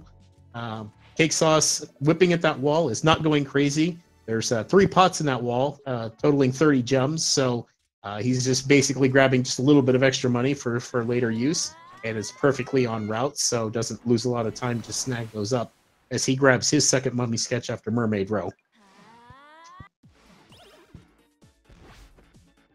All right, we'll see what Mijati gets on his way back through Saliva Island here. Cake will now be going to Scuttletown to do the cutscene with Sky's family and Joe. And again, you get an opportunity to pay your respects to the fallen soldier. So we're just kind of like flip-flopping positions here. Probably a small virtual high five, even though they're doing a slight diverged route. But both navigating both their segments very, very well. And I would not anticipate any... I know Mijati shouldn't be going for a shop here either. Both are kind of set up to do their shop the next time we come to town, which will be after we're done with Townline Island. And both will be doing their return at this point. Yeah, going back into Townline. That's one of the main islands for getting RNG drops that they would like to see. But due to the nature of the 2 shop route, even if RNG is not favourable, they at least know where certain gems are to be able to sort themselves out. So when they go to the shop, they can pretty much at least cover everything that they'll need to for the remainder of the run. Yeah. But yeah, first things first, we're getting the last piece of the puzzle to enter Townline Temple. CakeSauc3 getting a nice monster milk drop going back through the cacti, as well as the bubble shield for Mijati. I'm not sure if that's 2 for Mijati now, so he'll be set on that front. Yep. Yeah, so we're getting the enchanted blade for later on in the run, and then they'll be making their way up to Townline Temple to gain access. Yeah, and Mijati going through those skeletons total of 2. I caught 2 super pike balls for him, so that's not going to even that front up, at least in regards to that particular piece. Cake only getting regular pike balls, so the early RNG unfortunately is not favoring him, and I'm surprised, but Mijati is going to go after this Scorpgal, and again is only rewarded with the 75% drop, getting a 5 gem. So even though he went for it, I think he was just hoping to solidify one little piece of the RNG puzzle. Didn't quite work out for him in this regard, so he'll probably make just a slight adjustment on what he's going to do or grab going through this next part. As Cake now enters 10-line temple, Mijati just a few seconds behind cracks the code and will be entering as well, and we'll start our trek through Metal Gear Shantae. And yeah, apparently one of the codes was it? Bird. Sorry, I didn't quite catch that. Yeah. I'm not too sure there was a triple B, but yeah, sorry, I got a little distracted there. Anyway, yes, Metal Gear Shantae, stealth element of the run, full of these nearsighted guards, so shouldn't be too worrying, but you don't want to take them lightly, because getting caught by one of these guys, unlike Run will not send you back to the beginning of the room, you go straight back to the beginning of the entire section. Especially at the later portion of this temple, can cost you a good minute, which can absolutely be devastating to our runners. This is also where the stockpiling of the keys strategy comes into play, being able to cut out roughly 2/3 of what this lab it initially holds up by getting that one key en route. I believe CakeSauc3 opted to get the gems up and above as well. Just to yeah, he did, and Mijati did as well. And Cake, being a little too aggressive on that middle guard in the last room, gets caught. That's going to cost about 50 seconds of time loss, and this is going to be painful.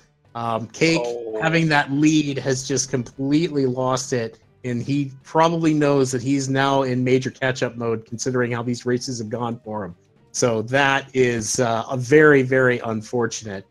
And the ability of our runners here of getting caught in that room, and then getting caught again at the beginning of the end of that next room, and just quits the game. Looking over at chat, I also see a forfeit from him. So very unhappy with getting two caughts, and I mean getting caught twice. And I think that he's basically just handing this last race over to Mijati, who obviously still needs to be able to finish his run to count the win, but that's very, very unfortunate. You don't want to see that, and my feelings and my condolences are out to Cake right now. Yeah, unfortunately getting caught up with those guards, obviously not very happy there, and deciding to exit out. Unfortunately, there it is a big show, especially the way this semi-final's been going. To have that happen, it is very unfortunate.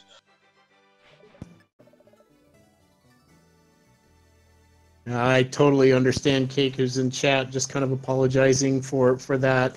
I mean, especially when you're on a really good run, that's one of the areas that can be a run killer, taking any one capture, especially with the skill level and the times that these runners are at, is basically grounds for a reset. Any one capture would cause that. So I can understand the reaction. You hate to see it, unfortunately. But again, the pressure is on Mijati to be able to complete this run. If he dies and is unable to quit, then this Game 3 is still out there, since we would not have a clear-cut and defined winner at this particular point. So we'll keep a close eye on Mijati and everything that's going on there, and still continue to commentate for you guys. And again, we send our heartfelt feelings for Cake, and apologies for kind of the circumstance that led to that. So we love you, Cake. We love you, man.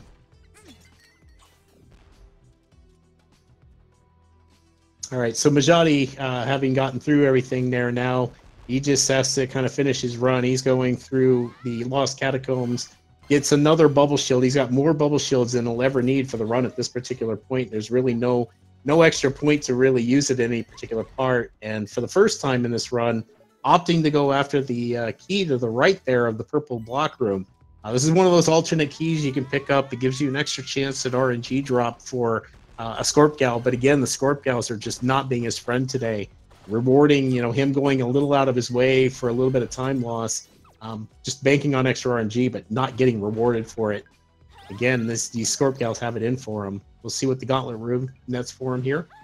Oh, and he's got to be very careful now. He just kind of missed the charge on that Killer Mantis, which does 4 points of damage with that Slicer. Any one touch here, and he'll lose his auto potion. Super Monster Milk finally from the Scorp Gals, and a Super Pike Ball. So no complaints there in regards to the RNG there. It's kind of what Mijati was looking for. He's got a very low health situation, but still does have that super auto potion at his disposal, as he misses the setup for the one cycle Crusher Room as well. Just opts to take it nice and easy here, go down and not take the crush and lose an extra bit of health. We'll probably be picking up a few hearts here, as one of the buffs will also heal him, as it looks like he's going full bore Super Monster Milk Super Pike Ball, so he's looking to make very quick work of this Ammo Baron. Squid Baron. Or Squid Baron. Oh my gosh, I'm pulling a turkey. Yes, you are. Anyway, Squid Baron, as we mentioned before, we're just to reiterate, just in case anyone new's here, it's a scripted fight. We know what he's going to do pretty much at what points during. The main aim is to try and get him before he starts his eating phase. So then when we get phase 1 down, we can at least, if he's not on the correct script, we can at least manipulate him to get onto the eating phase by the time we crack his shell open for phase 2. And then be able to out DPS him, DPS against him versus his healing factor to just rip through the fight. Yeah, Mijati demonstrating that very well, as we're actually joined by CakeSauc3 here. Cake, again, apologies for that, our condolences for how that last run went. It's been a phenomenal show up to this point, but I'd like to get your thoughts on it as well, sir. I'm not sure that we can hear him. It was a pretty fun race while it lasted. It was an extremely great race. Like Turkey and I, our voices are pretty much shot. Just all the lead changes, all the great skill that both of you guys have put on tonight. It was an excellent watch, and it's just so unfortunate to have something like 10 Lane Temple be kind of the deciding factor between two extremely good runners. And I guess I was kind of confused because I've never actually been caught by that guard before, the one that got me this time. And so I was like, what? He's like not looking at me, and I'm behind him and I'm in the shadow. Why is he seeing me? That threw me off. I guess I don't understand how they work. You got a little too close to him. From what I saw of it, you got a little too close to him. If you touch their hitbox, they'll immediately turn around going, hey, what was that? And got you. Okay. So you played a little too close to him there, and unfortunately that's what resulted in that. Well, darn, that was probably a run that I had good chance of getting a sub 51 on until then, because I was loaded with items. For once, luck was going my way, and then threw it away there. So that's 10 line for you. Unfortunately, that temple can. It doesn't matter how many times you do it. One miss up, and that's a lot of your time gone just like that. So very devastating, of course. Yeah. Apart from that, you. No, go on. I was going to say, I probably shouldn't have quit out, so I'm sorry about that. I was really devastated at that moment, so. Yeah, I'm assuming frustration kicked in at that point. So, yeah, probably should have carried on. You never know what could happen, but it is at least understandable, because, yeah, I'm not really sure how to word it best. It's just a very unfortunate end to the way that your semi-finals have gone. I mean, that opening race, well, to be fair, both of them were so back and forth, was just like unreal. I was struggling to talk. It was driving me crazy, just like always going back and forth. Every other time I'd look at the screen showing the two runs side by side and being like, man, now I'm ahead. Oh, now I'm behind. Oh, now I'm ahead. Oh, crap.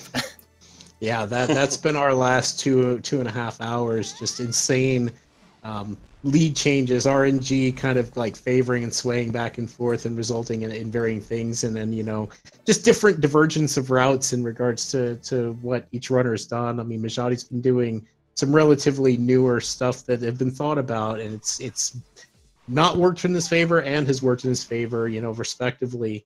So it's been a crazy night, and I've been I'm very happy to be commentating this because I get to watch it live, and I highly recommend that if you get a chance, Cake, you really want to watch it, you should watch the first two races back and just see how crazy it was from our perspective.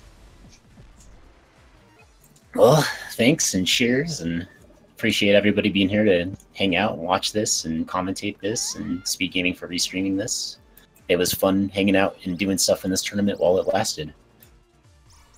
Yeah, definitely. I mean, you still have the bronze match. You're not completely out. You still have the bronze match. Wait, there's a bronze match? Yeah. Whoever the unfortunate person to lose in the bird versus bird Featherfest, as I'm going to call it, I think. You get to face off with him for at least third place. So the loser between TKY 619 and 17 Bird, you'll have the opportunity to go for at least third place in the tournament. I've still got a chance at taking on Turkey in the epic cake versus turkey wars. Yep, you've been waiting for that, and your opportunity could still be there. It can very well happen for certain. I think Mijati just got was that heads? Oh, he went heads tails, and it worked out for him. He went heads tails, and it worked out for him. So adopting the strat that a lot of people are like, this red gamer is going to troll me. I feel like I'm going to go tails, and yeah, you lose a couple of frames menuing to tails, but it pays off in spades with that particular one. So well played by him, outfooling the gamers, which are a biggest part of RNG, and can be a pretty painful time loss when they really want to be evil about it. And getting ready to go into the Oubliette of Suffering as he gets a super pike ball from the Reaper too. Wow. This Village of Lost Souls is being way too kind right now. Yeah, he even got momentumless boots going through Mudbog as well. Yeah, so he's going through this area very, very well. Mm-hmm. And he's got three bubble shields. I mean, he really wants for nothing other than just a couple of extra super drops, and he'll be pretty set for this one. So I think he realizes kind of the pace he's on, where he's at, although I'm not sure he's in the ideal spot for a low 50. I think he's more closer to a low to mid 51 at this point. Might even be pushing 52, having not downed Dagron yet, and 39 minutes. Usually the rule of thumb I go by is if you have Dagron down in under 39 minutes, then you've got a chance at a sub 51. Yeah, so he's pushing closer to a 52 at the pace he's on. We'll see how his Dagron fight goes and what happens here. He's definitely going all out, though. He's got all the super monster milks and super pike balls he's been looking for. So this should be a really good 2-cycle as long as nothing goes astray here. Oh, and I spoke too soon as they kind of tie on that strike, and both hit the ground, so he's going to miss out on that damage opportunity, but he'll corrals it back in on the next one. So good 3-cycle by Mijati, good fight overall. Yeah, nicely done. Yeah, I did want to ask you, Cake, on your second race with Dagron opting to go milkless against him. I'm dreaded to ask, but what was your thought process of when you decided, okay, I'm going to go pipe ball and nothing else? My thought process was, I think I have a monster milk. Get there, I don't have a monster milk. Oh shoot, what do I do now? What I should have done is I should have known I didn't have a milk going into that fight, and I should have committed to using a super monster milk on it and then farmed just a little bit more gems to buy something else going into the late game. Yeah, I had a fear of something along those lines, but as mentioned during the run as well, when you're in the heat of battle and you've got having to keep on top of everything else, memorization of item management and obvious execution, sometimes it just slips your mind, essentially. And truth be told, I just feel like I haven't played this game enough yet. I'm not comfortable enough with adjusting to things and figuring out plan Bs and Cs on the fly. I do okay sometimes, but there's a lot of times that I just can't cope with what happens. It's easy for me to lose a lot of time to something. Usually Dagron is where I have trouble, it seems to be, especially with the 3-shock route that I was using that run. No, that's fair. I mean, there's so many things to juggle, and RNG being such the X factor in that. It takes a lot of exposure. I mean, runners like Turkey who've been doing this for 3 years have pretty much seen every scenario and at least has experience in dealing with bosses in every potential scenario as well. You get the good runs, you get the bad runs, and you deal with all of them equally, doing what you can. But I still give you a lot of credit, Cake. I mean, for the short amount of time that you've really put into this game and where you are today is still just a beautiful thing to have watched, and I'm glad to to see everything that you've done, and I hope that you keep at it.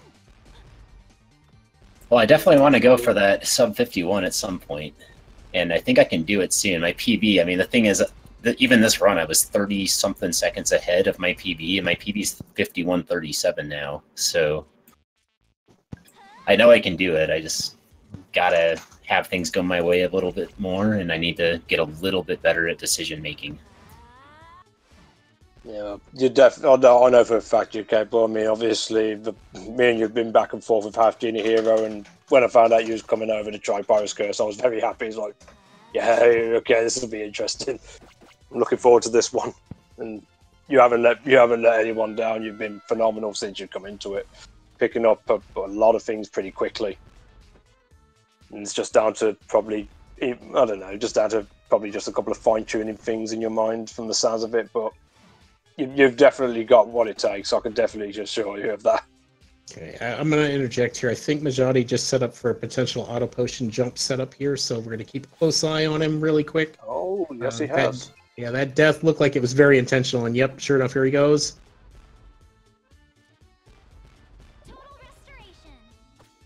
Nope, did not get it. So, I mean, the amount of time that he spent trying to even do the setup probably wasn't worth the time gain at that point, but trying to showcase a little bit. I mean, again, he knows he's got to at least finish this run to claim the win and move on to the finals, and getting rid of your safety net is a bit of an interesting strategy and call by him, but I think he wanted to show off a bit. I mean, he's got momentumless boots in this run, auto potion jump, just to save that few extra seconds. Would have been an interesting way to end this one, but alas, he did not make it, and I don't blame him. That's a 2-frame window jump. After you use the auto potion, you have 2 frames while you're holding a direction where Shantae will stand on quote-unquote ground, which you can then jump again, and your cannons are recharged by that as well. And you were able to make it up there and kind of circumvent that roundabout way that the Mijati ultimately went for there. So fair play for him trying for it. Unfortunately, didn't quite work out this time. But again, the only thing he's lost now at this point is just the safety net. He's got to play the rest of this a little bit careful. Pirate Master can certainly put an end to the run, and things go really south. Even Steel Maggot could, but with all the bubble shields, I don't think we've got too much trouble there. And if that happens, then looks like we will have another race free at some point. Yeah. If he doesn't complete this run, then these two will have to at least schedule round 3. Oh, as he's grabbing a heart squid of shame just for the memes. I'm not sure what that was, but the shame. We will now shame him very publicly. That's extra shame. He went out his way for it. Yeah, I don't know what's going on there, but yeah, he's gonna get an earful from us when he gets in here. For shame. Actually, that's a question I have then. Wow. So you mentioned that if he takes a death, we would have to reschedule. Is it against the rules to take a death, or if he's doing it on? Well, I mean, or could he just continue from the very beginning of the game back at the Scuttletown? He could. I mean, obviously, we won't be able to broadcast the rest of it though. So, okay.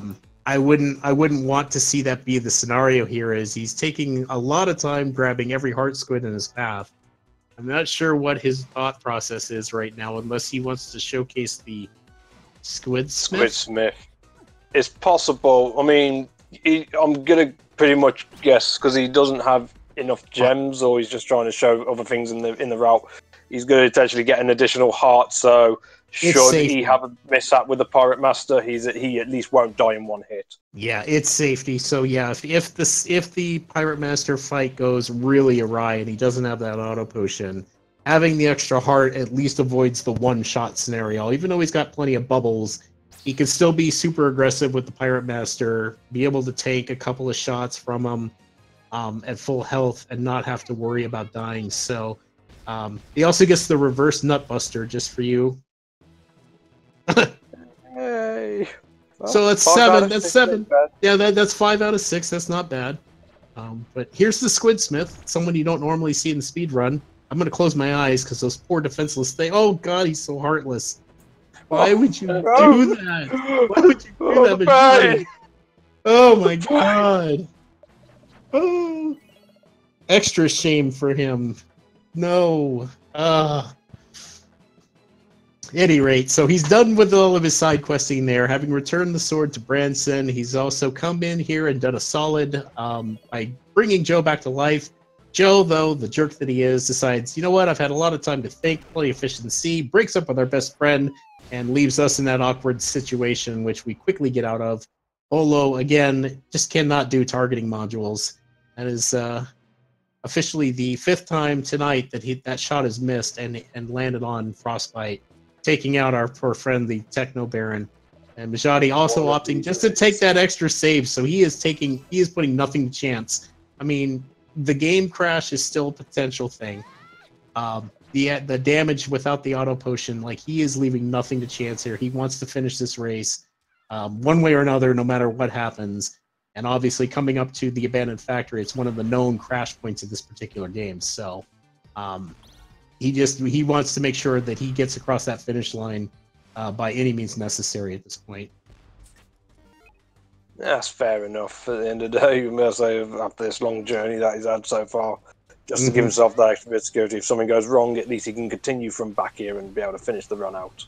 Yeah, it minimizes the time loss significantly by taking that extra save. I know it's a bit of a time loss. It's not the most impressive thing to see, but given how these races have gone tonight, and the fact that we're approaching the 3-hour mark of runs right in a row, back to back with very minimal break time, he definitely wants to make sure that he completes this run without any major issues. As he's going through here, he's only grabbing the 2 keys. We have seen 3 all night, but because of the extra one he grabbed in the catacombs, he only needs the 2.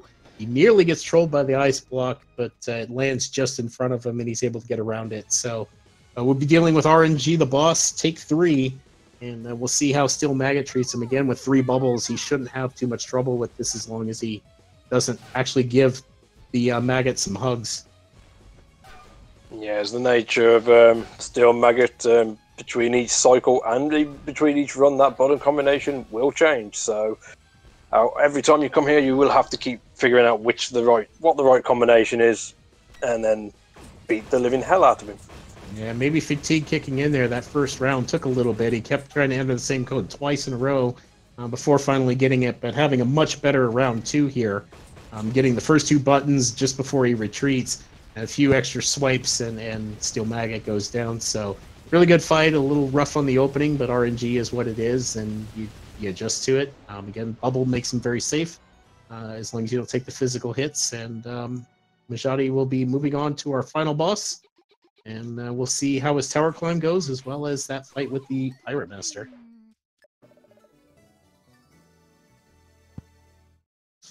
But first, we need to wake him up.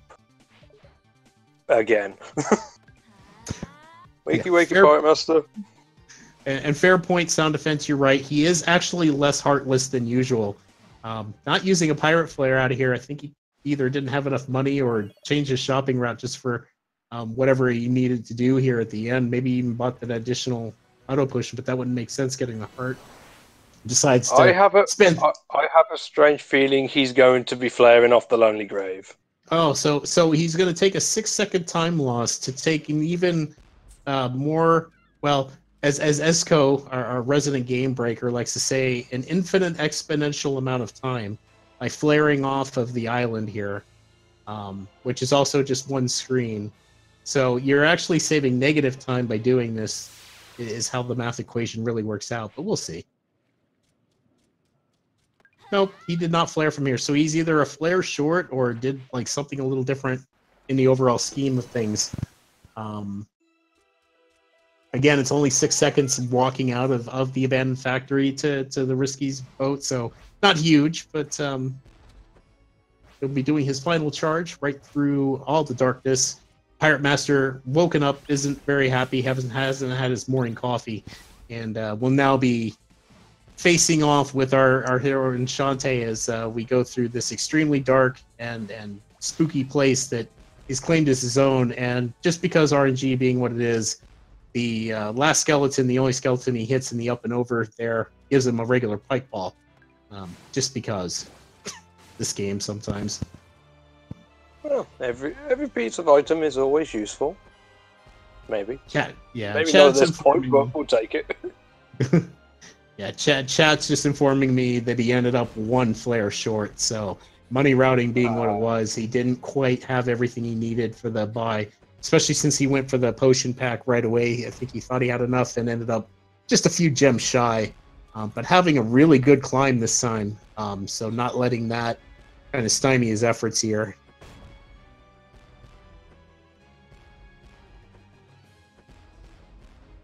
And again, this platforming is to avoid the Pirate Master trials. The intended route for this is those doors on the side. I don't think we've ever talked about them once tonight, Turkey. Was the intended way of going through there, but it's extremely difficult platforming elements and very slow to boot. And it's just much quicker to just use that pixel perfect and timing perfect navigation of the tower going right up the shaft instead of going right around the outsides there. Saving a significant amount of time than dealing with the rooms themselves, and also the frustration, because some of those can really bite you a little bit. As he's going to go all out here on the Pirate Master, having a pretty decent fight. It's okay on the RNG, and just kind of face tanking a few extra shots here just to get those few extra strikes in. Again, taking him down on the spinal phase and finishing his race with an SRL time of 53:14. Official. So GG Mijati, our winner of our first semi-finals round, and congrats to him. Yeah, GG to finish out there. I've shown a few little other things that would not normally be shown, but fair enough, I guess. And he's through to the finals. So GG, my man, GG. And we've got him already lined up for an interview, so I'll go ahead and bring him on in. Okay. Hello, Mijati, GG. Good game, Mijati. GG, yeah, sorry for what happened there, Cake. I assume the guards got you. Yeah, they got me once, and then they got me a second time, and I was like, yeah, I think this is over. Oh dear, sorry to hear that. Yeah, it was unfortunate, but to both of you, the first two races, wow. That was a lot of back and forth going on. Very impressive. So much back and forth. We lost count of the league changes after it hit double digits. So well done for both of you throughout the entire 3-hour span. I know it's a lot of Shantae. It's a lot for me and Turkey to commentate for, but you guys put on a great and wonderful show, and appreciate all that you guys have done through this. So Mijati, we haven't had a chance. We've had a little bit of time to talk with Cake, but I want to ask you about your runs respectively, what you thought of that first run, which looked like it wasn't giving you anything, and then the second run, which seemed to be giving you everything, but we want to get your perspective on it. Oh, that first run. Oh my God, that was the worst I've done in over a month. It was ridiculous. I mean, I got about 72 bento boxes off the start.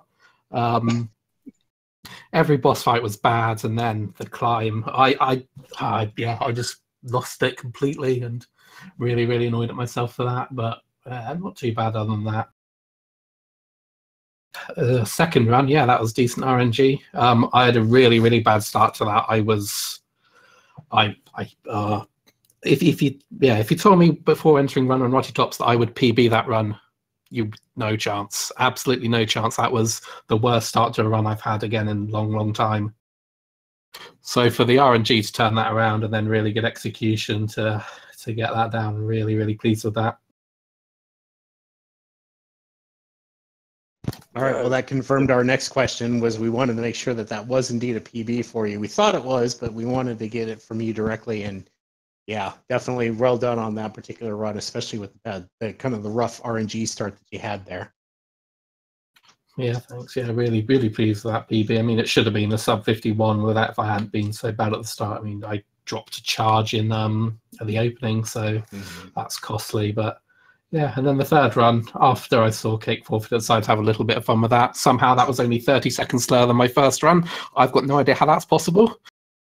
It's things were in the way, they were there, and we pretty much speculated that you wanted to cross that finish line no matter what. So the extra health, since you used the auto potion for the jump that didn't work, and then taking the save before a well-known crash point. I know you expressed concerns after the second one that potentially could be a thing, and took some steps to avoid it. We were just like, yeah, he's just going for the extra safety to make sure that he gets across that finish line. Yeah. One thing we have to ask: why did you do that to the poor heart squids? I'm saving them. They want to grow up and be heart containers. They don't want to live in heart squids. They want to live in Shantae's pocket all run. They want to be used up and they want to reach their life goals. Their ambition is to become a heart container. I was going to say, now Turkey cares about the heart squids. I see how it is. No, I feel conflicted. Oh well, but yeah, I was trying to figure that. You went out your way for that one heart squid pie, right? I was like, wait, what? Yeah, when you grabbed that, we were kind of like confused. We're like, wait, he just went out of his way to grab that heart squid. What's going on? And he kept grabbing more, and I'm like, oh wait, I get it. I know what's happening now. I didn't need the extra. I just thought I would do it. But yeah, I hesitated for a moment before getting the heart squid, which meant I forgot to pick up the pirate flare. That was it. We were trying to figure that out too. Like we got to the end of the factory and you ran out and was like, did he mess up a shop somewhere? But yeah, if you didn't grab the pirate flare from Abner, that explains a ton. Heart squid's better than the pirate flare anyway. Agreed. Yeah, good match, Mijati. That was fun. It was really, really cool first 2 races for sure. And the third one was going to be great, but things happened. Yeah, I'm sure I'm looking forward to watching the first 2 races, minus about the last minute and a half of the first one. But everything else other than that, I'm looking forward to watching.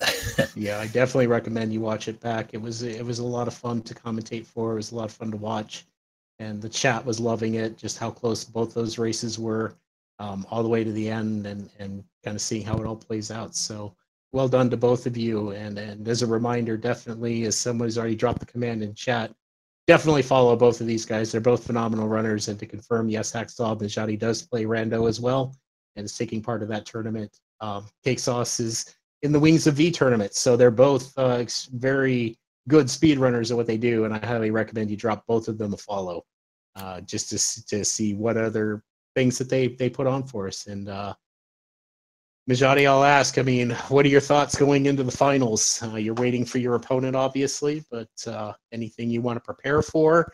What your mindset will be going in? I just hope it's not a bird in the final with me, but I think the chances of that are very, very slim. Yeah, I might have some bad news for you on that front. There is definitely something of a feather variety that's going to be facing you. We're just not sure what kind yet.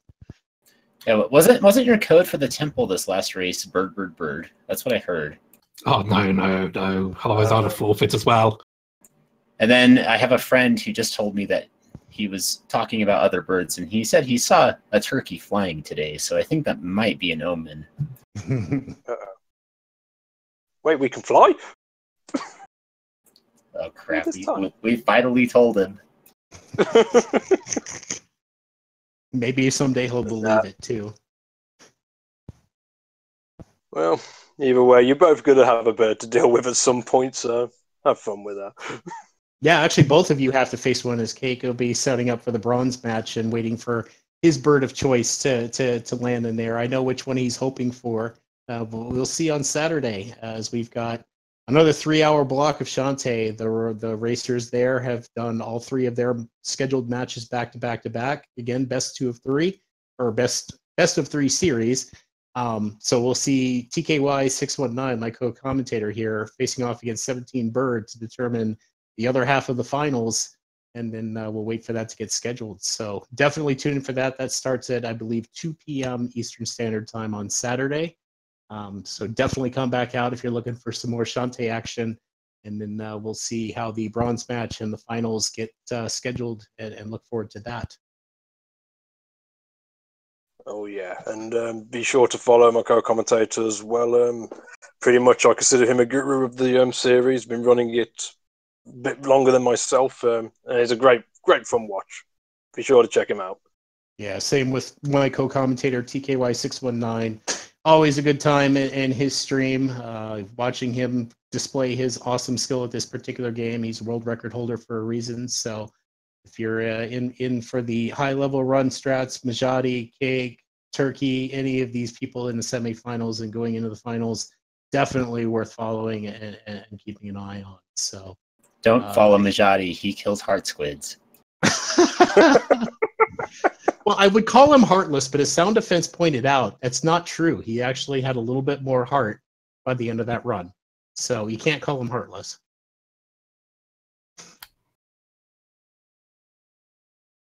No words from Mijati on that front. All right. Well, that will... Oh, yeah, go ahead. Yeah, final words from everybody, please. Yeah, I was just going to ask if there's any final thoughts from your runs and just going forward into your next respective matchups, potentially. I guess I'll just try to... We have another race to get set up for.